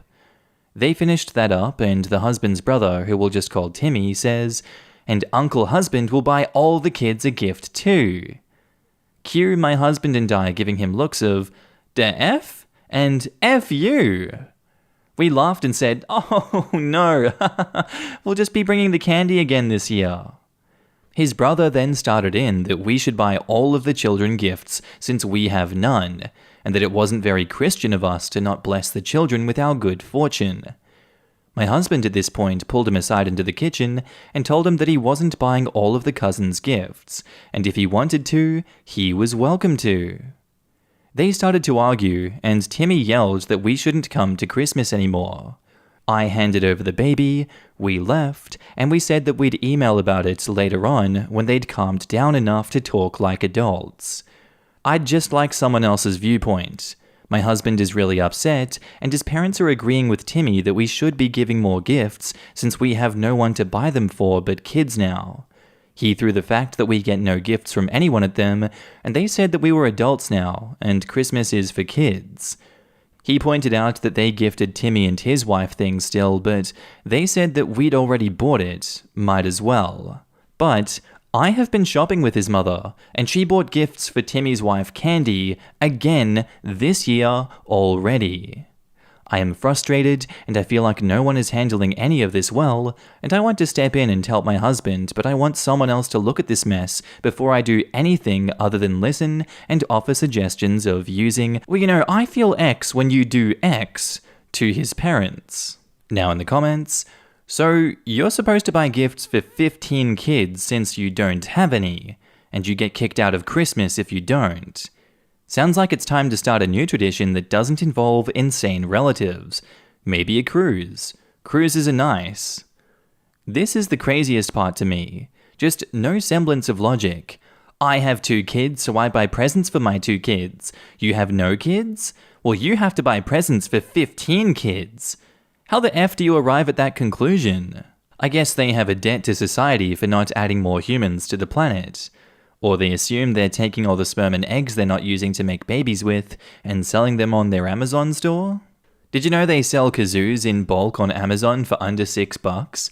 It's the gift that keeps on giving. Don't forget to encourage the kids to play them as often as possible to develop their music skills. After all, music helps kids with math or whatever. Throw in some vuvuzelas too. Nice and colourful. That just reminds me of Mystery Guitar Man, like, where the hell has he been all these years? Back up to the post, edit 2, replied to some comments, showed husband the thread, sent an email. I haven't been answering phone calls from them, and I've asked them to please just read and reply via email so that we have some time to think and respond calmly. Got a lot of nasty voicemails for it. Going to let them simmer some more and keep ignoring their calls since they keep yelling. And now on to the update. So I'm not 100% sure where I should start. I'm about 3 drinks in just to calm myself. For one, I did show my husband the post after we talked. I brought up T-Day 2015 and asked him if he wanted some more input than I normally give on his family drama. He said yes. I pointed out the favoritism of his brother over him in almost anything. I made a list showing times when it had happened where they and he were fully in the wrong just to prove the point. We went over the texts from his brother, sister-in-law, mother, father, aunt, and cousin. Just to recap names. Brother is Timmy, sister-in-law is Candy, mother is Rhonda, father is Keith, aunt is Kira, cousin is Ben, and husband is Todd. This is shorter than husband. I'm lazy. So the day I posted after we went over the texts, which started after we missed their call and went up until we sent the email, all just spiteful crap about how we waste our money, time, and life volunteering and don't spend enough time with their children, cousins, or cousins' children or family anymore. It started out telling Todd he was being a candy-ass cow who was whipped by his cold, harpy, child-hating wife, and just degraded from there. Todd only sent back a few saying that he'd email him about it and asking him not to talk about me. So we sent the email. Here is basically what we sent. I semi-edited it. Todd sent it as if it were just from him. We almost added in his parents, but decided that we would just forward it to them if it really got out of hand. Nope, Timmy did it for him. Tim, I'm sending you an email so we can talk about what happened on Thanksgiving. I think this would be better for both of us since when we are heated, we say things rashly. You didn't give me much time to really think about it, so here it goes. I don't understand why you volunteered us to buy gifts. We are happy to buy gifts for your children as we have every year. Is there something going on? Is someone having financial problems? While we would gladly help anyone who asked, as we have before, you should recall Kathy and Kiki 2 years ago. You helped too. Being set up in front of young children was rude. Not to mention you telling us we aren't allowed at Christmas now. The texts and angry voicemails were also uncalled for. Please take some time and get back to me. I hope we can work this out as our family is very important to us. Todd. Yes, well, that went over about as well as water on a grease fire. For one, Timmy forwarded the email to Rhonda and Keith, Kira, and Ben. That was rude, but we were going to do the same thing either way. Ben sent us an email letting us know what Timmy did and said he was sorry he wasn't there to jump in, but would try and talk to Timmy. Timmy and Ben are actually really close, so it was nice to see that he thought Timmy was being unreasonable as well, since they are normally very close and like-minded.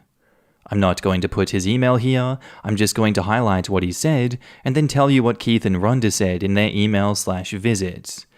I'm a cold, child-hating harpy and I sleep around. I'm an atheist or a Muslim or something. He never really picked. I am dragging Todd from the church and his family. We don't spend any time at all with the family anymore. We never spend any time with our siblings. We are wasting our life, time, money, volunteering with animals. Helping or wanting to help refugees was un-American, and this is my fault since I am a first-generation American, and I don't understand what it means to be one or deserve to live here. And that I am rude and never talk to them unless it's about animal rescue and animal rights. Yeah, so, at this point, we are kinda laughing and kinda crying and kinda shocked. We spent the rest of the day cleaning up our house and talking about what we wanted to do or reply back. We hadn't checked our email, and we had stuck our phones on vibrate, and we're just trying to enjoy our day off together. They are pretty rare, sadly. So surprise, his parents drove all the way out to talk to us. I say talk, but it was more like being talked at. They asked me to leave so they could talk to Todd about his actions and rude email. Todd said no. said I was his family and his wife and we were handling this together. They then tried to convince us that we had said the F word in front of the family. We didn't. That we had mentioned buying gifts for everyone before. That we didn't love Jesus anymore since we hadn't been going to church. And some of what Timmy had sent in the email too. When his father started to insult me, and then in turn my father, Todd was done. He stood up and said, "Thank you for coming to visit in our home for the first time, but we have errands to run and you need to leave now." They refused. He told them they had to go now or he'd have to call the police, and they left. He cried, I cried, our cats knocked over their cups. We ended up calling my dad and telling him everything, as well as showing him both emails. He told us that before, they have talked crap about me/us to him. Quote, "You should be able to fix your child still. We are still working on ours," was something he told us had been said. We decided we aren't going to their Christmas either way. I told Todd I can't go back there again, nor can I look at any of them the same again. I knew they'd always not liked me as much as some of the other daughter-in-laws, but I didn't know it was to that extent. They have always been nice and polite to my face. They have invited and included me in all of the events. No one had ever said anything to Todd either. As it stands, I'm waiting for my dad and my brother to get into town, and then we're going to sit down and decide what we would like to do. Todd said he just wants it to be small and doesn't mind where Christmas happens, and said he felt closer to my dad and brother anyway. We told Ben what happened and shipped his gift to him. I haven't decided yet what I will do with the other Nibblings gifts, but I already donated all of the adults' gifts. I'd also like to add, I am not of another ethnicity. My father is German and moved to the US when he was 20 to marry my mother. So I'm a pasty white chick, but I guess since my dad isn't American, that's bad. Now in the comments, this is really shitty, but what stood out to me was how united the two of you are in this. It sucks for Todd that he now has a full realization of how terrible his family is. That's hard for him, and I know he's going to be dealing with a lot of emotions from this, but the two of you took this hit together, and that's awesome. So a bit of a silver lining, maybe. OP replies, "We weren't always this way. When we went through my family drama, with my mother, sisters, and her family and some of my dad's, it was hell. We were not united. He was semi-friends with my mother, and she sob-storied him into believing a lot of lies I had come to question about my childhood. So we then fought like cats and dogs, until finally he listened, and I spoke what I was thinking and feeling. It could have ended then. I would have my dad and brother and nothing else, but we worked it out. We communicated, forgave each other, made a game plan for handling my mother's manipulative bullcrap, and went to war. In the end, I would do anything for Todd. I would even put up with going and being around his family again next year once the wounds healed a bit. I know it will be a lot harder for him to give up on them than it would be for me to, and I suggested we would both revisit the therapist I was seeing before when we dealt with my family. I think it'll help him identify some other issues. And now on to update 2. I wish this update was, we all made up and Christmas will be so great, but it's not. Yesterday we had a small Christmas party with some friends since we will be leaving on the 24th for a holiday. Myself, Todd, Dad, and brother, who I will name Theo. My friend Sandy grew up near me. We have been friends for years, and she became friends with Timmy and his wife too. They are friends together on Facebook. We had told her that there was a tiff, but didn't elaborate to not damage their friendship. Big mistake. Since she tagged me in her, "Whoa, look at my gift, crying face, my friend is leaving me for Christmas," Facebook post. The photo is of the two of us drinking while dancing around her new Roomba. I will note this isn't just for her Christmas. It's for her Christmas, birthday, and her wedding, as well as a housewarming gift.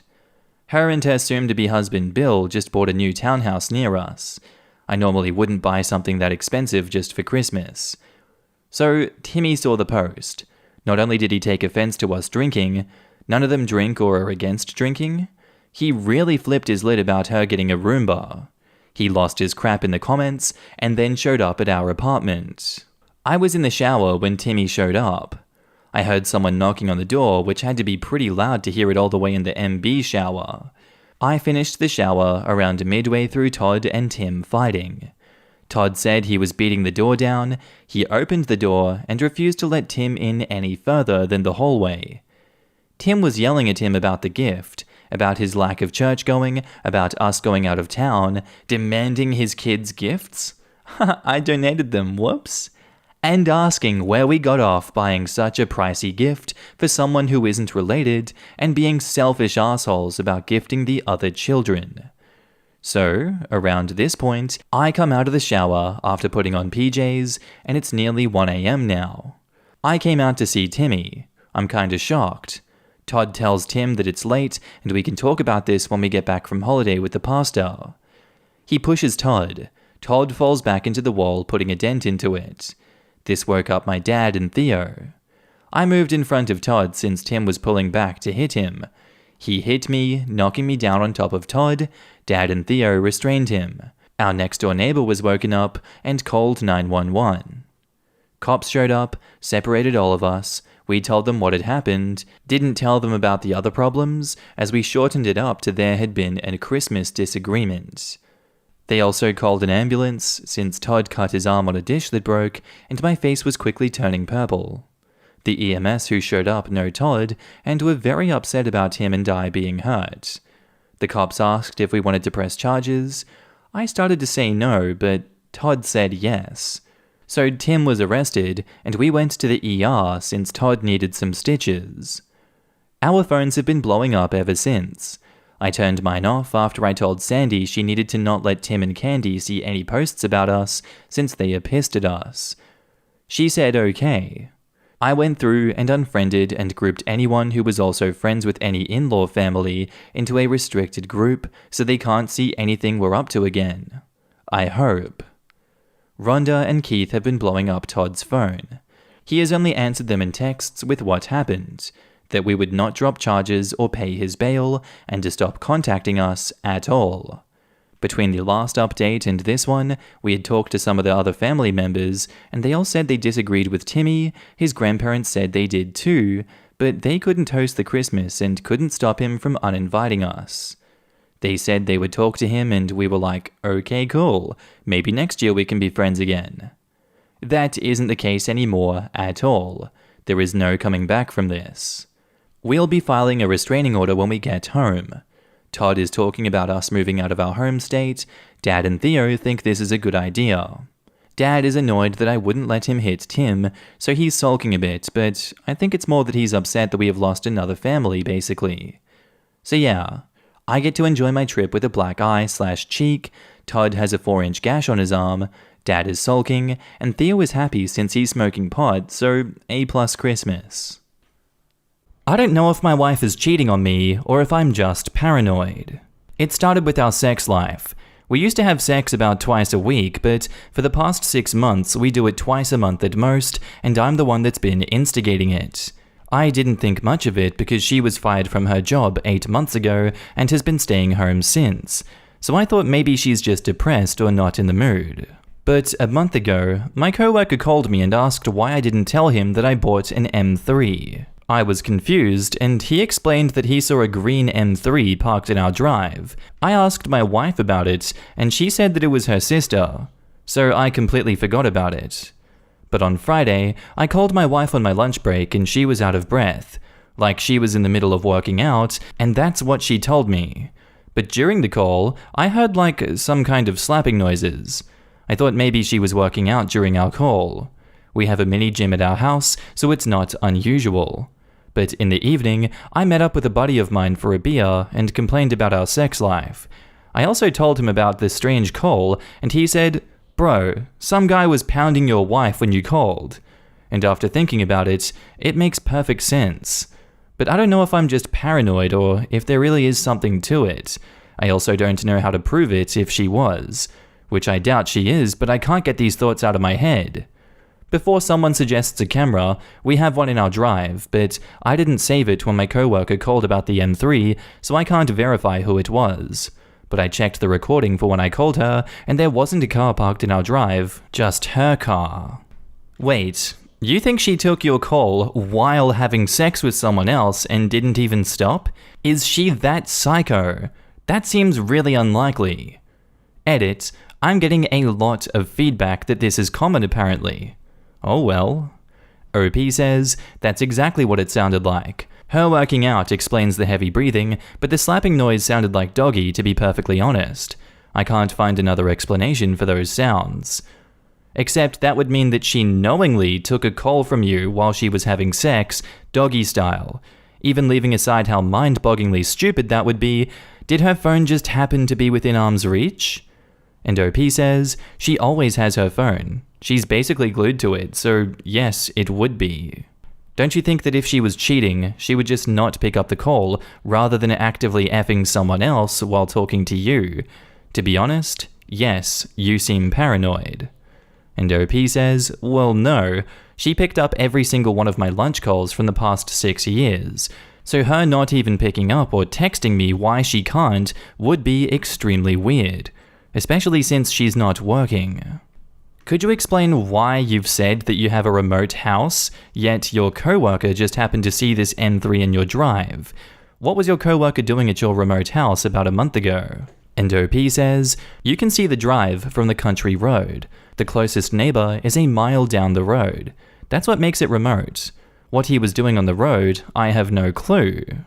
Look, I don't think your wife was banging some dude when she took your call, especially factoring in you didn't see another car in the driveway on your camera or someone entering the house.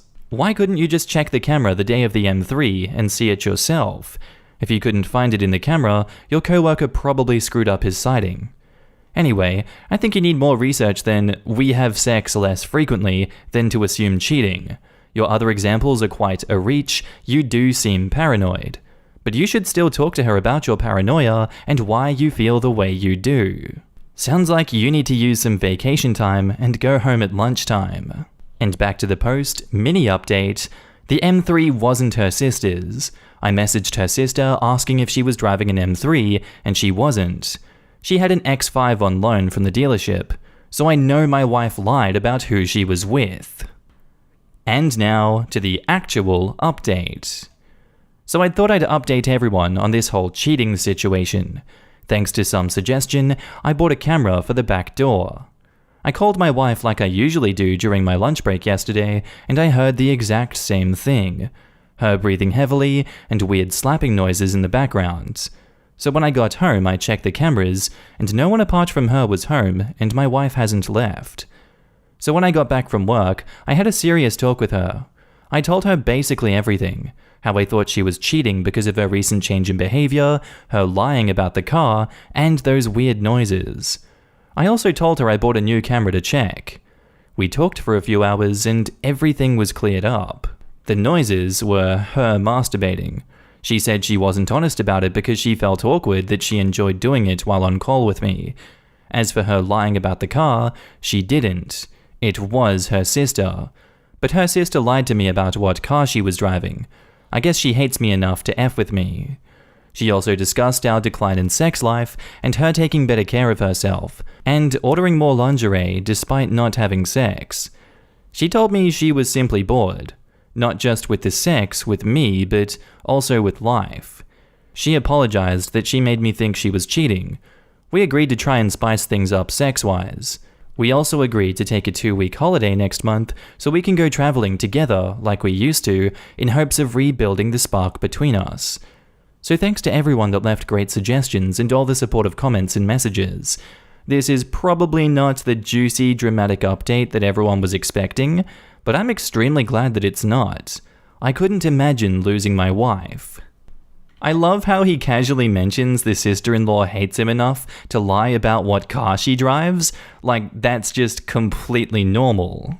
I mean, this story was going down one road with a cliff at the end and just veered last minute onto the safe road.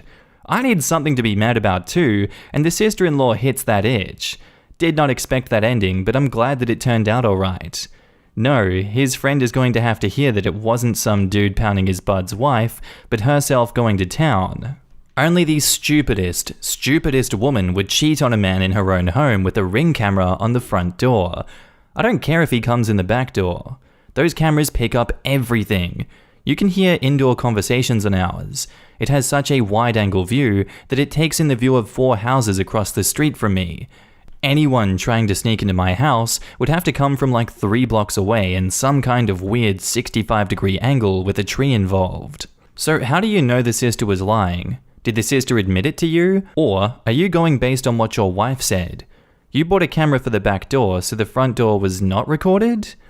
And OP says, because of a selfie my wife took with her sister into Fish that they made when she was over. I've always had a camera for the front door/drive, which I've mentioned in my original post. I, 24 female, asked my boyfriend, 41 male, his thoughts on an open relationship, and he broke up with me. How can I fix this? First off, let me start by saying that our age gap is not the issue here. My boyfriend is the best thing to happen to me in my adult life because of his age, not despite it. Over the 2 years we've been together, I have grown so much as a person, thanks in large part to his gentle love and overwhelming support. None of my friends in long-term relationships have anything like what my boyfriend and I have, and they all say they wish they did. Also, he's more attractive and in better shape than all of their boyfriends. So if your first reaction to this situation is that some dirty old man is taking advantage of a young naive girl, then you're wrong. And, for the record, I was the one that asked him out first. I'm sorry if that comes across as defensive, but that seems to be the first reaction to our relationship by anyone who doesn't know us. We are both nurses. He is an administrative supervisor at my company. He trained me in my first 2 weeks on the job, and we hit it off because we both love to work out and have a lot of things in common. Nothing happened then, but I just couldn't stop thinking about him. So after about a month, I stopped by his office after work and asked him out for coffee. 6 months later, I moved in with him. That first year was the best time I've ever had in a relationship. We traveled, ate out, went to shows and movies. He taught me so much about life. He would really engage with me and listen to what I had to say. He also wasn't afraid to ask me those really tough questions that made me look at situations from another perspective. He taught me how to stand up for myself and conflict resolution. The more time we spent together, the more I love him. And then the lockdown happened. My boyfriend is not perfect. One major problem is that he's a micromanager when it comes to work and a workaholic. As soon as lockdown started, he started working non-stop. Sometimes he would work 14 to 16 hours a day. From the end of April to the second week in June, he worked 36 days straight. He would come home, kiss me, work out, shower, and go to bed, just to get up the next morning and do it all over again. No one asked him to work like that. He just does. He says, I have to be an advocate for our patients and make sure they're safe and taken care of. I won't lie, I got really lonely during this time. I talked to him about it and he cut back some. He even started doing silly things like ordering cheesy decorations online and then decorating our dining room like a Chinese restaurant and ordering takeout from our favorite Chinese place so it would feel like we went out. It was fun and nice, but I was still lonely. Around this time, an old friend from high school contacted me through Facebook. We started talking first on Instant Messenger, and then we started texting. He was really there for me and showed me a lot of attention. After a while, he asked if I wanted to meet up for drinks. Outdoor bars are open here. So I said yes, since my boyfriend wasn't home. I ended up drinking more than I usually do, and before I knew it, we were kissing. I'm not gonna lie, it felt really good. I did allow it to go too far, but I stopped it before we had sex. I left and went home. I felt awful, not because I did it, but because I did it behind my boyfriend's back. The next day, I asked my boyfriend if we could talk. I started out by telling him how lonely I've felt for these past few months and how I wanted to ask his thoughts on an open relationship. He was actually really receptive. He sat down with me and asked several questions about our relationship and how strong did I think it was. He listened as I explained that I loved him, but I needed attention that he can't provide right now. I wanted him, but I didn't feel like my needs were being met, and this would be an easy and safe way for me to get that attention that I've been missing. He asked what brought this on, and I explained about my friend and how I wasn't interested in a relationship with him, but I would like to go out with him just for some distraction from everything going on. He sat there for several minutes, and that's when I saw the hurt in his eyes. It wasn't until that moment that I realized how selfish I had been. It was like someone poured ice water all over me. I had not once thought about him in this entire situation, but before I could say a word, he said, "You need to leave." I tried to talk more, but he said he was not in a place emotionally to communicate with me effectively and that I needed to give him space. I just broke down crying. I had messed it all up, and I hadn't even realized it until that moment. He left after that and asked me to leave before he got back. About 2 hours later, I got a text from him saying that we needed some time apart, and he didn't feel like we needed to be in a relationship right now. That was 2 days ago. I'm at my parents' house now, and I can't eat or sleep. I'm a wreck. I know that I'm an idiot and a horrible person, but please, if you have any advice on how to fix this, please help. I am literally making myself sick over this, and I have no clue what to even say to him. Now in the comments, what the fuck, OP? You can't fix this. You cheated. You did one of the most crappiest things to someone who loved you, and you didn't even feel bad about it. You wanted an open relationship just so you can fuck your old friend?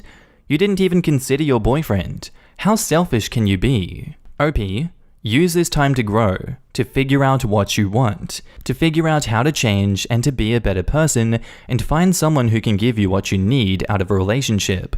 But don't cheat again because that was wrong of you. You can't fix this. You messed up, he's gone, you need to leave him alone and move on. And OP replies, "It was selfishness. You are 100% right about that.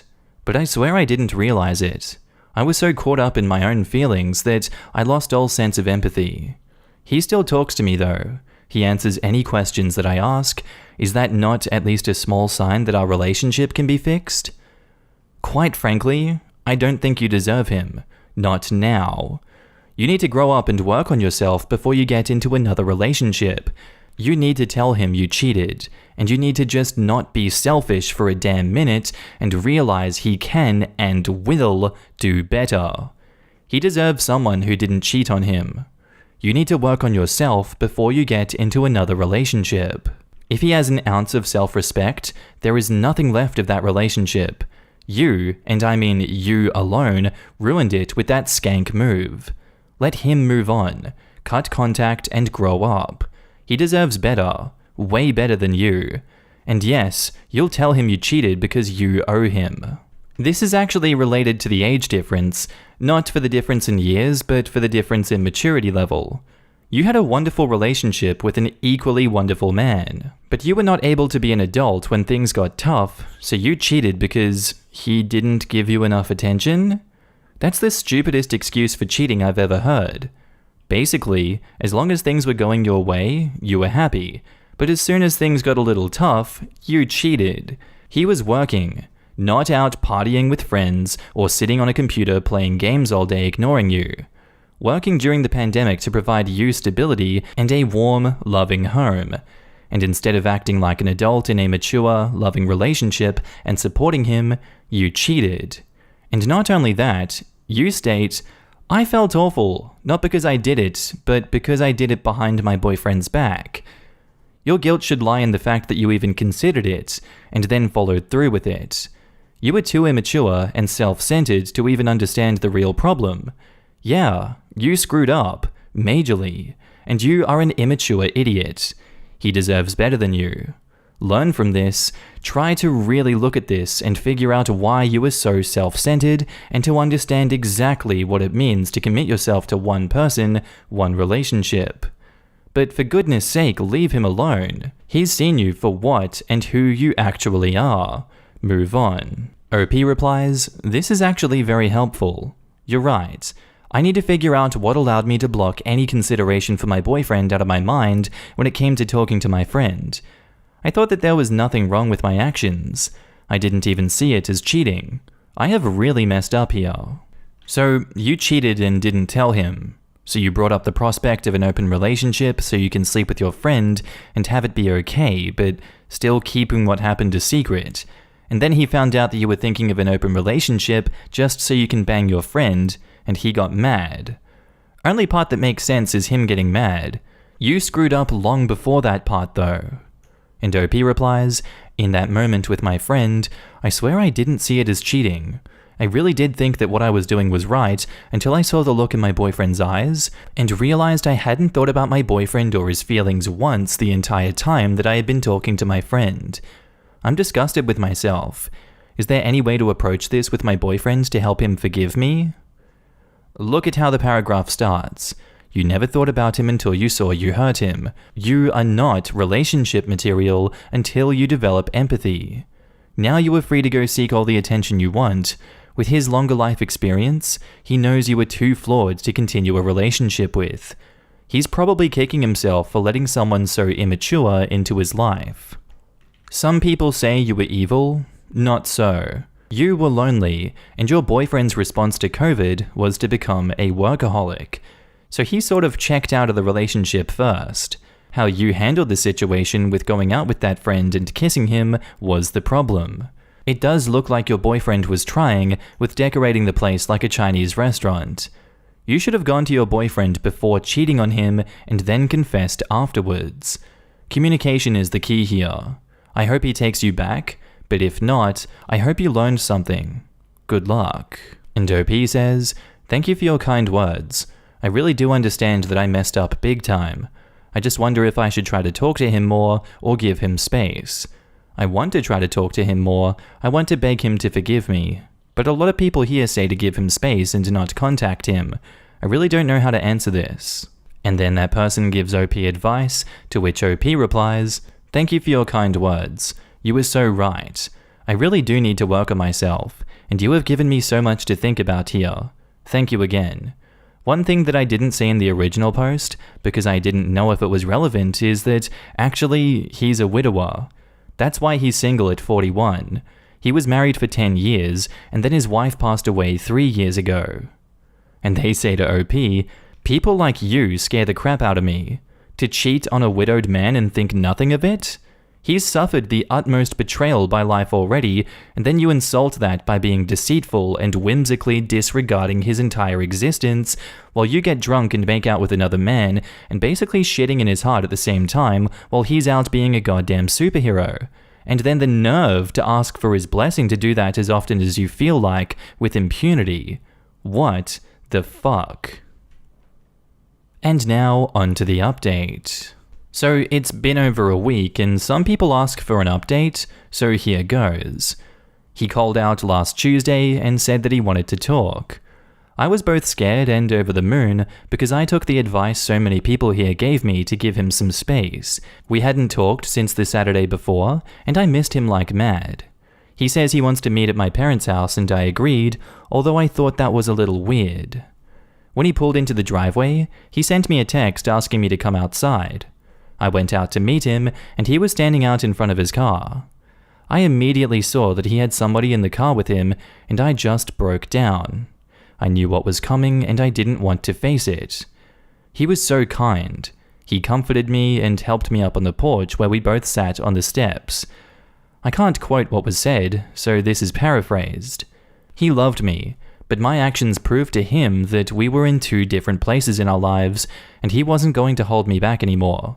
He said he knew I needed to live more and enjoy life before settling down.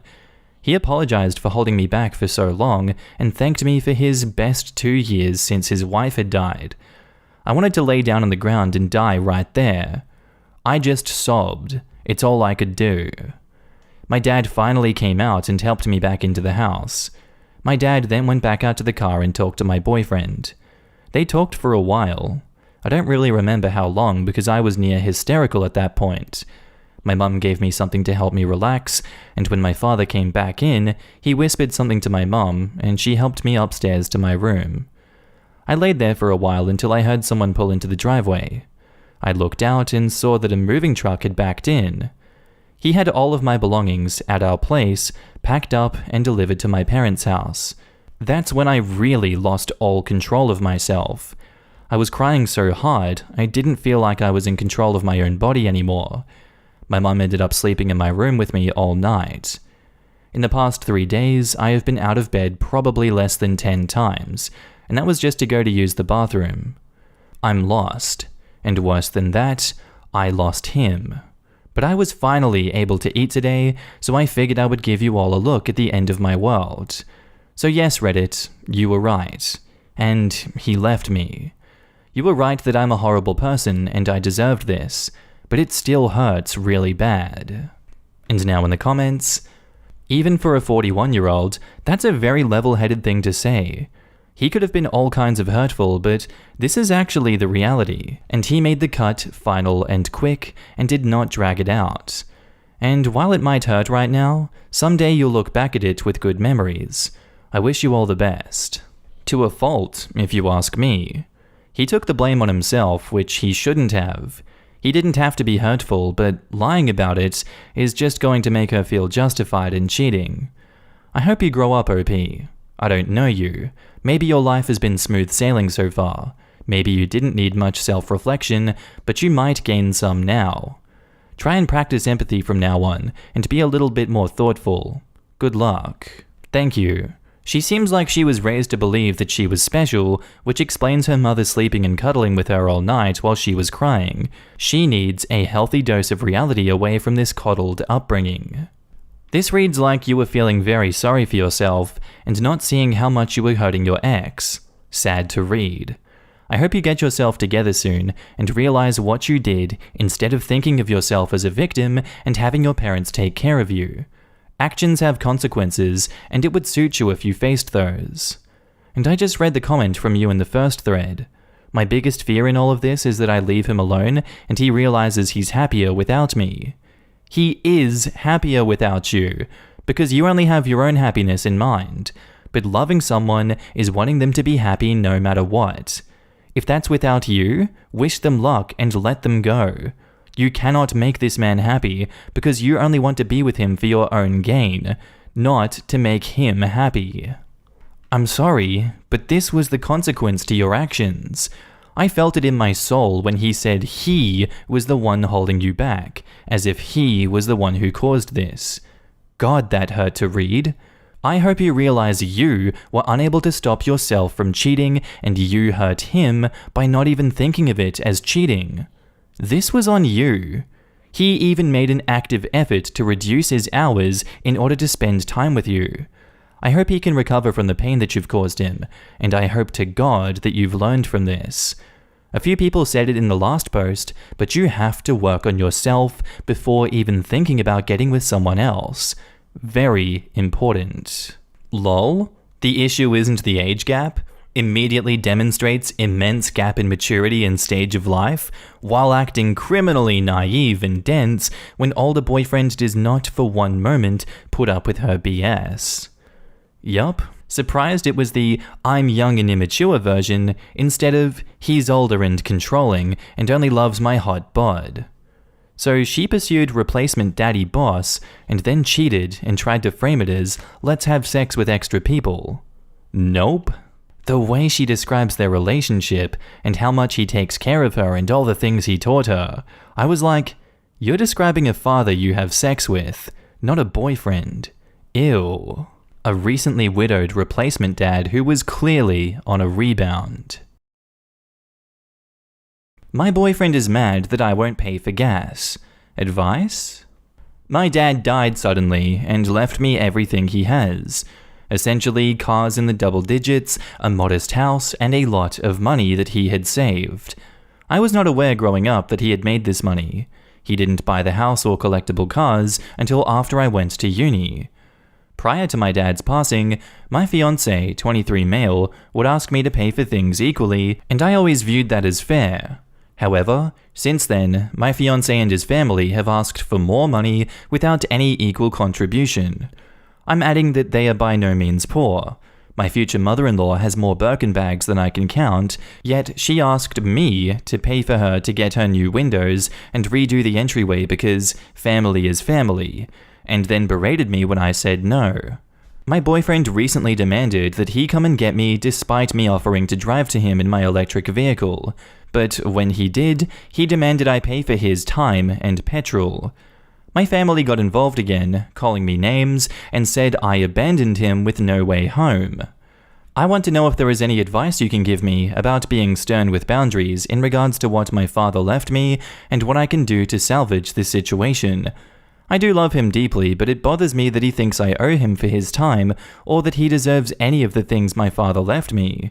The only money I have ever used in our relationship is mine alone. And he told me to give him my dad's most expensive collectible car because he would love it more than I ever could.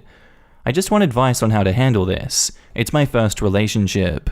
And now in the comments, you are being used by him and his family. Do not give them money for new windows and entryway. For F's sake, this is insane to me. And do not pay extra for anything. Tell your boyfriend how you're feeling being used and only seen as a walking checkbook. How he responds may decide the fate of your relationship. But to be honest, this is a huge red flag, and I would just get out now while it's easier. OP responds, should I tell him in person?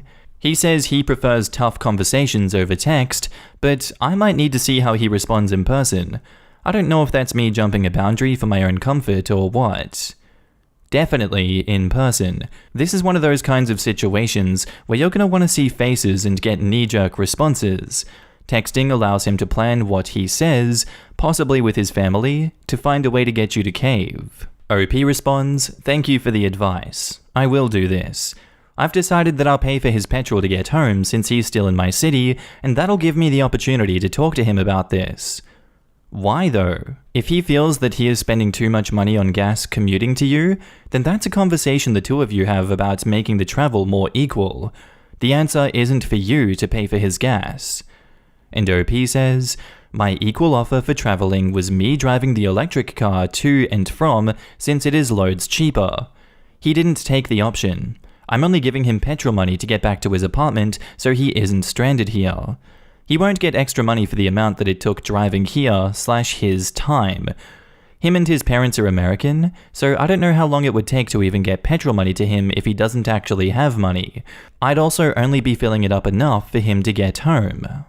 Quote, he told me to give him my dad's most expensive collectible car because he would love it more than I ever could. This is when you leave him. I know that sounds harsh, but since this is your first relationship, I'm going to be extremely blunt and tell you this is a disgusting thing for him to say and is grounds for immediate breakup. And that's not even getting into the manipulation both he and his family are doing when they say family is family. No, you are not family yet, you are not married, and by the sounds of things, you shouldn't marry him anytime soon. And even if you were family, that doesn't mean he has the right to your belongings or that his family has the right to your money. They want your money, not you. I'd get out now. As long as you have it, they will want it. And OP replies, I really don't think that's the case because he comes from money, but I appreciate the insight either way. That's why I want to set some hard boundaries about what I will and will not use my father's money for. Just because they have money doesn't mean they're not using you for your money. That's how rich people rich enough to have multiple Birkin bags, get rich. By knowing who to lean on and earn money from / get things for free, even though they already have money. OP replies, that makes sense. I'm so new to this having money thing that it's giving me a headache about how shitty people can be to each other. I appreciate you letting me know. Try to avoid telling people about this money you have now. There will be a lot more people suddenly wanting to be your friend. You need to keep your guard up at all times. Some people are incredibly clever at making themselves appear so genuine. OP replies, my fiancé is the only person that knows, and now his family lol. And that's because he took me to the appointment with the attorney, but yeah, nobody will know, especially after hearing all of this. Please get them out of your life ASAP. They only see dollar signs when they see you now. They will wear you down until you capitulate. And now onto the update. We broke up. We talked. I asked if he was doing drugs. He said no. I asked where the F this money crap is coming from, and he said his mother told him the only way I'd stay with him is if he was assertive and controlling of everything involving money. She told him he needed to take the lead and secure his future. His mother is the one who suggested he ask me for money for his time. His mother is the one who told him, "You deserve those cars. You'll take better care of them," and other things along the lines of emotional incest. I told him how screwed that is, and he started crying and told me that he didn't want us to end. He wanted to go back to how things were. Things aren't like how they are before, and I told him as such. To me, it felt like he was blaming everything on her, but he made an active choice to say those things. I told him to go home, and that we're over. I sent him money for the petrol for him to get home, and that is the end of it. 3 years down the drain because of his actions and being manipulated by his mother to pull this crap. Thanks, Reddit. I'm out now. And final update, my father was the best human on this planet. Prior to his passing, he helped me set up an ironclad marriage prenup. He also secured his will as a trust of some sort, so even if I did get married, my future husband won't be able to touch any of my dad's assets. He was a good, intelligent man who helped many people, and I know that he would be proud of me protecting the things that he has worked for. As for everything else, I appreciate all the advice and will be taking it all to heart. My daddy was my world, and it sucks that he isn't here. I'm unclear as to whether the mum was delusional with that advice or actively trying to break them up. I think she just wanted a payday. Ding ding ding. I would go with delusional. Mainly because I would be shocked if she wanted the OP's money to slip through her fingers. OP is 22 with no clue of the money beforehand. I think Mum assumed she would be easy to manipulate. Yeah, she was too ham-fisted about it. A little more finesse, and OP might have been out a lot of money without even realized she was being used. Good riddance for OP. Those kind of people you never want in your life. The fact the fiancé was more worried about her not giving him cars than her mother committing emotional incest is disturbing. At least the family showed their true colors before the wedding. I'm so glad she left him. Even if it was his mum telling him to do these things, he showed he can't stand up to her and is her little puppet. But I highly doubt he didn't want anything of her things for himself. Why did my now ex-boyfriend of 1 year do this to me?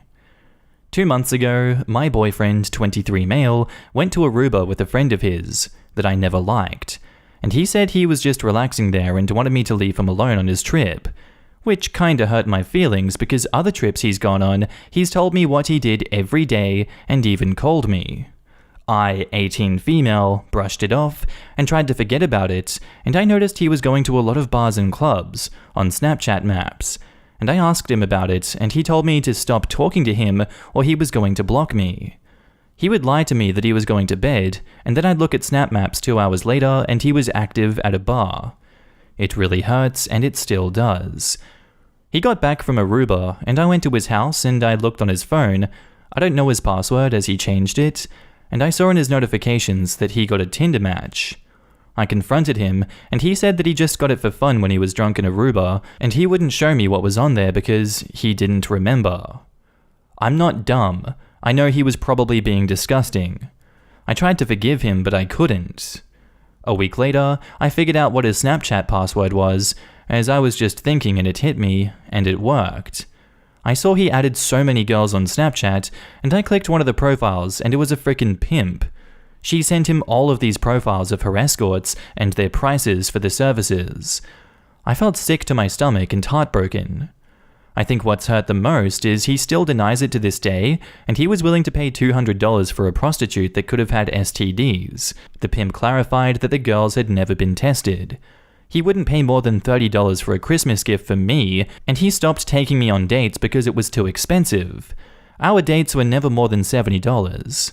He was making me pay for dates at the end of the relationship, knowing that I'm not financially doing well. Also, who would risk giving someone they love an STD? I feel like crap still, and I feel worthless. I honestly don't think I can ever trust anyone ever again. This has really damaged me mentally. I know I'm young, but what did I ever do to deserve this? And now in the comments, don't even waste time hurting because of him. He doesn't deserve a single tear that you drop. You are young, you have a long life ahead of you, so just enjoy it. Don't waste time on trash and focus on yourself and making yourself happy. OP replies, thank you. It's really hard some days because I forget he's not the person he pretended to be in the beginning. Look at the list of horrible things he's done. These are horrible. These are things that a piece of trash does. Pick yourself up, dust yourself off, and leave him. Have self-respect. You don't deserve this. Also, you should probably get tested. And OP says, he has done more than just this one thing. I could make a whole other post, sadly. But thank you. I'm trying to better myself. I'm kinda worried about you, OP. You kinda seem like you're blaming yourself and it may be feeling like you did something wrong. I'm worried there may have been a lot of manipulation, gaslighting, and emotional abuse here. You are really young, and this probably hurts a lot. We all think we're going to find true love, and then try to project it onto an undeserving person. I think you've got a player/manipulator with this guy. He didn't do these things because of you. None of this is any reflection on you or your worth. He did those things because he's a deeply flawed, damaged, and callous person. Imagine what a marriage with this guy would be like. Please cut him out for your own well-being. A guy like this will drain your soul and have you thinking that it's all your fault. Take some time to heal. Sending love. And OP says, you're definitely right. He has me like wrapped around his finger. He met me when I was 17 and still in high school and going through a lot. I blame a lot of it on myself because he's always turned everything around on me and I am very forgiving to him for some reason. I truly think he is very mentally ill and maybe even a predator. Considering once I turned 18 that he started to be mean and everything started going downhill. I definitely still have rose-tinted glasses on, but still, I'm trying to see everything clearly. Thank you so much for letting me rant and for helping me seriously. And now on to the update. So a month later, I'm mentally doing better. I start a new job Monday, and I finally thought my life was getting back together again after he caused me so much pain. Well, yesterday, I had a gynecologist appointment because I've been having sharp pains in my uterus area. Side note, I have PCOS, so I thought it was something to do with cysts in my ovaries. It was also a checkup, so I decided to get everything done. P-test, pap smear, checkup, and I got my results back today. I have chlamydia. And yes, I went to the drugstore and picked up my antibiotic ASAP. I am so angry and hurt and upset. I am flooded with emotions because I had long talks with him in person about how he needs to tell me if he had sex with anyone else so I can go get tested. Obviously, he always said he was innocent, but I also feel so sad because I wanted to believe him and believe there was some good left in him. But the only thing left in him was the clap, and he gave it to me. So I called him angry and upset, yelling at him about this. He keeps denying it, saying I must have screwed someone else after we broke up, and all this BS. I never did. I know 100% he gave it to me, but he won't admit it. And he keeps lying. Also, he got tested back in October to try to prove it wasn't him, but he went to Aruba in December. So if anything, he is extra guilty now. I can't wait till I'm clean and I can finally feel free from the curse of him. I feel disgusting because he got it from some Aruban prostitute, but I'm so lucky and blessed that it's curable and that I caught it before it was too late. Honestly, I'm not looking for sympathy at all, just good wishes and hope that I can get the strength to move on. Now in the comments, the worst thing is that it happened so young. It could take years for you to trust someone, OP, but you absolutely can trust again. Use this experience to be more aware of red flags. Communicate your feelings. Never stick around when you notice a combination of red flags and poor communication. And OP says, thank you and yes. I feel hopeless relationship-wise. I feel bad for OP. Her ex is truly a piece of crap. She's lucky she only got the clap. The kid was sticking his dick in places it had no place being. Chlamydia can cause infertility when left untreated, and by the time it's causing pain, it's already done damage to the reproductive organs. She's not even close to lucky. I have a friend who's infertile for this exact reason. I hope he didn't legitimately ruin her life. Boys, chlamydia may be curable and mostly harmless to you, but it destroys a woman's reproductive system. Stop acting like it's no big deal. What pimp advertises their workers as being untested? Maybe he asked the pimp if he could go bareback, and so that was the pimp's reply or something. Furthermore, who decides it's a good idea to sleep with someone after it's been confirmed that they are not recently tested? Any and all adult men who groom and date teenage girls are the most disgusting scum of the earth pieces of crap. It makes me want to scream for days, truly shaking with anger. That, and with the grooming, he was clearly trying to build an environment where she would feel like she's the one doing something wrong. Absolutely disgusting. Reminds me of being love-bombed by a 24-year-old when I was 17. I dated him for over a year and was flattered he was so possessive over me. In the end, we broke up because I grew up and realized he was an insecure asshole. I remember getting to 24 myself and being horrified at the thought of dating a 17-year-old. Boyfriend won't stop telling me that I have BO. So I've been with my boyfriend for over a year, and everything's been great, except for one thing. Every single day, at least once, he will tell me that I stink and smell of BO. When we met, I showered every day, applied regular deodorant in the morning, brushed my teeth 3 times a day, and now I'm so paranoid about smelling bad that I shower at least twice a day. I apply new industrial strength deodorant every few hours, as I have a reminder on my phone, perfume, and I brush my teeth anytime I eat or drink something that isn't water. I feel like I'm going crazy. I didn't think I smelled bad in the beginning, and I don't think I smell bad now. But I obviously smell bad to him, right? I'm that weirdo that keeps sneakily smelling their own armpits. I have been to the doctor, and he has said there is nothing wrong medically. It honestly has gotten to the point where I literally shove my armpit in my friends' and family's faces asking if I smell bad. And they say that I don't smell like BO at all. One friend even said I smelled too clean, like a Lush store. I'm getting so paranoid. He won't cuddle or anything when he says I smell. I really don't know what more I can do. Now in the comments, imagine telling a girl she smells to make her want you more. God damn, people are stupid. Quote, every single day, at least once, he'll tell me that I stink and smell of BO. Even giving him every benefit of the doubt, which I don't due to the rest of the post, this sentence alone means you are not compatible. The most generous interpretation is that your smell really, really bothers him and you cannot do anything about it. Ultimately, your relationship is doomed because this will erode your self-esteem more and more, and it will destroy any intimacy between you. From the rest of the post, it actually sounds like he might be doing it maliciously, which is even worse. Either it's just one of those times where you smell bad to him, and to him only, or he's doing this on purpose to avoid intimacy or to control you or something. An ex-husband of mine did this to me. He wouldn't be intimate but blamed me, a number of reasons including I had bad breath, and I went to the dentist who told me there was nothing wrong with my breath. It's not you, it's him. When guys do this, they are negging you for both their own sadistic amusement and building up to break up, but make it seem like you're the bad guy, when it's really them messing with you. You need to break up with him. Just pack your stuff and ghost him, and then when you're safely away, tell him that you are done and block him. And now to the update. So, unexpected edit, I waited for him to make a comment this morning so I could talk to him. It was less than an hour after waking up that he said, "God, you stink." I had already showered and put on deodorant.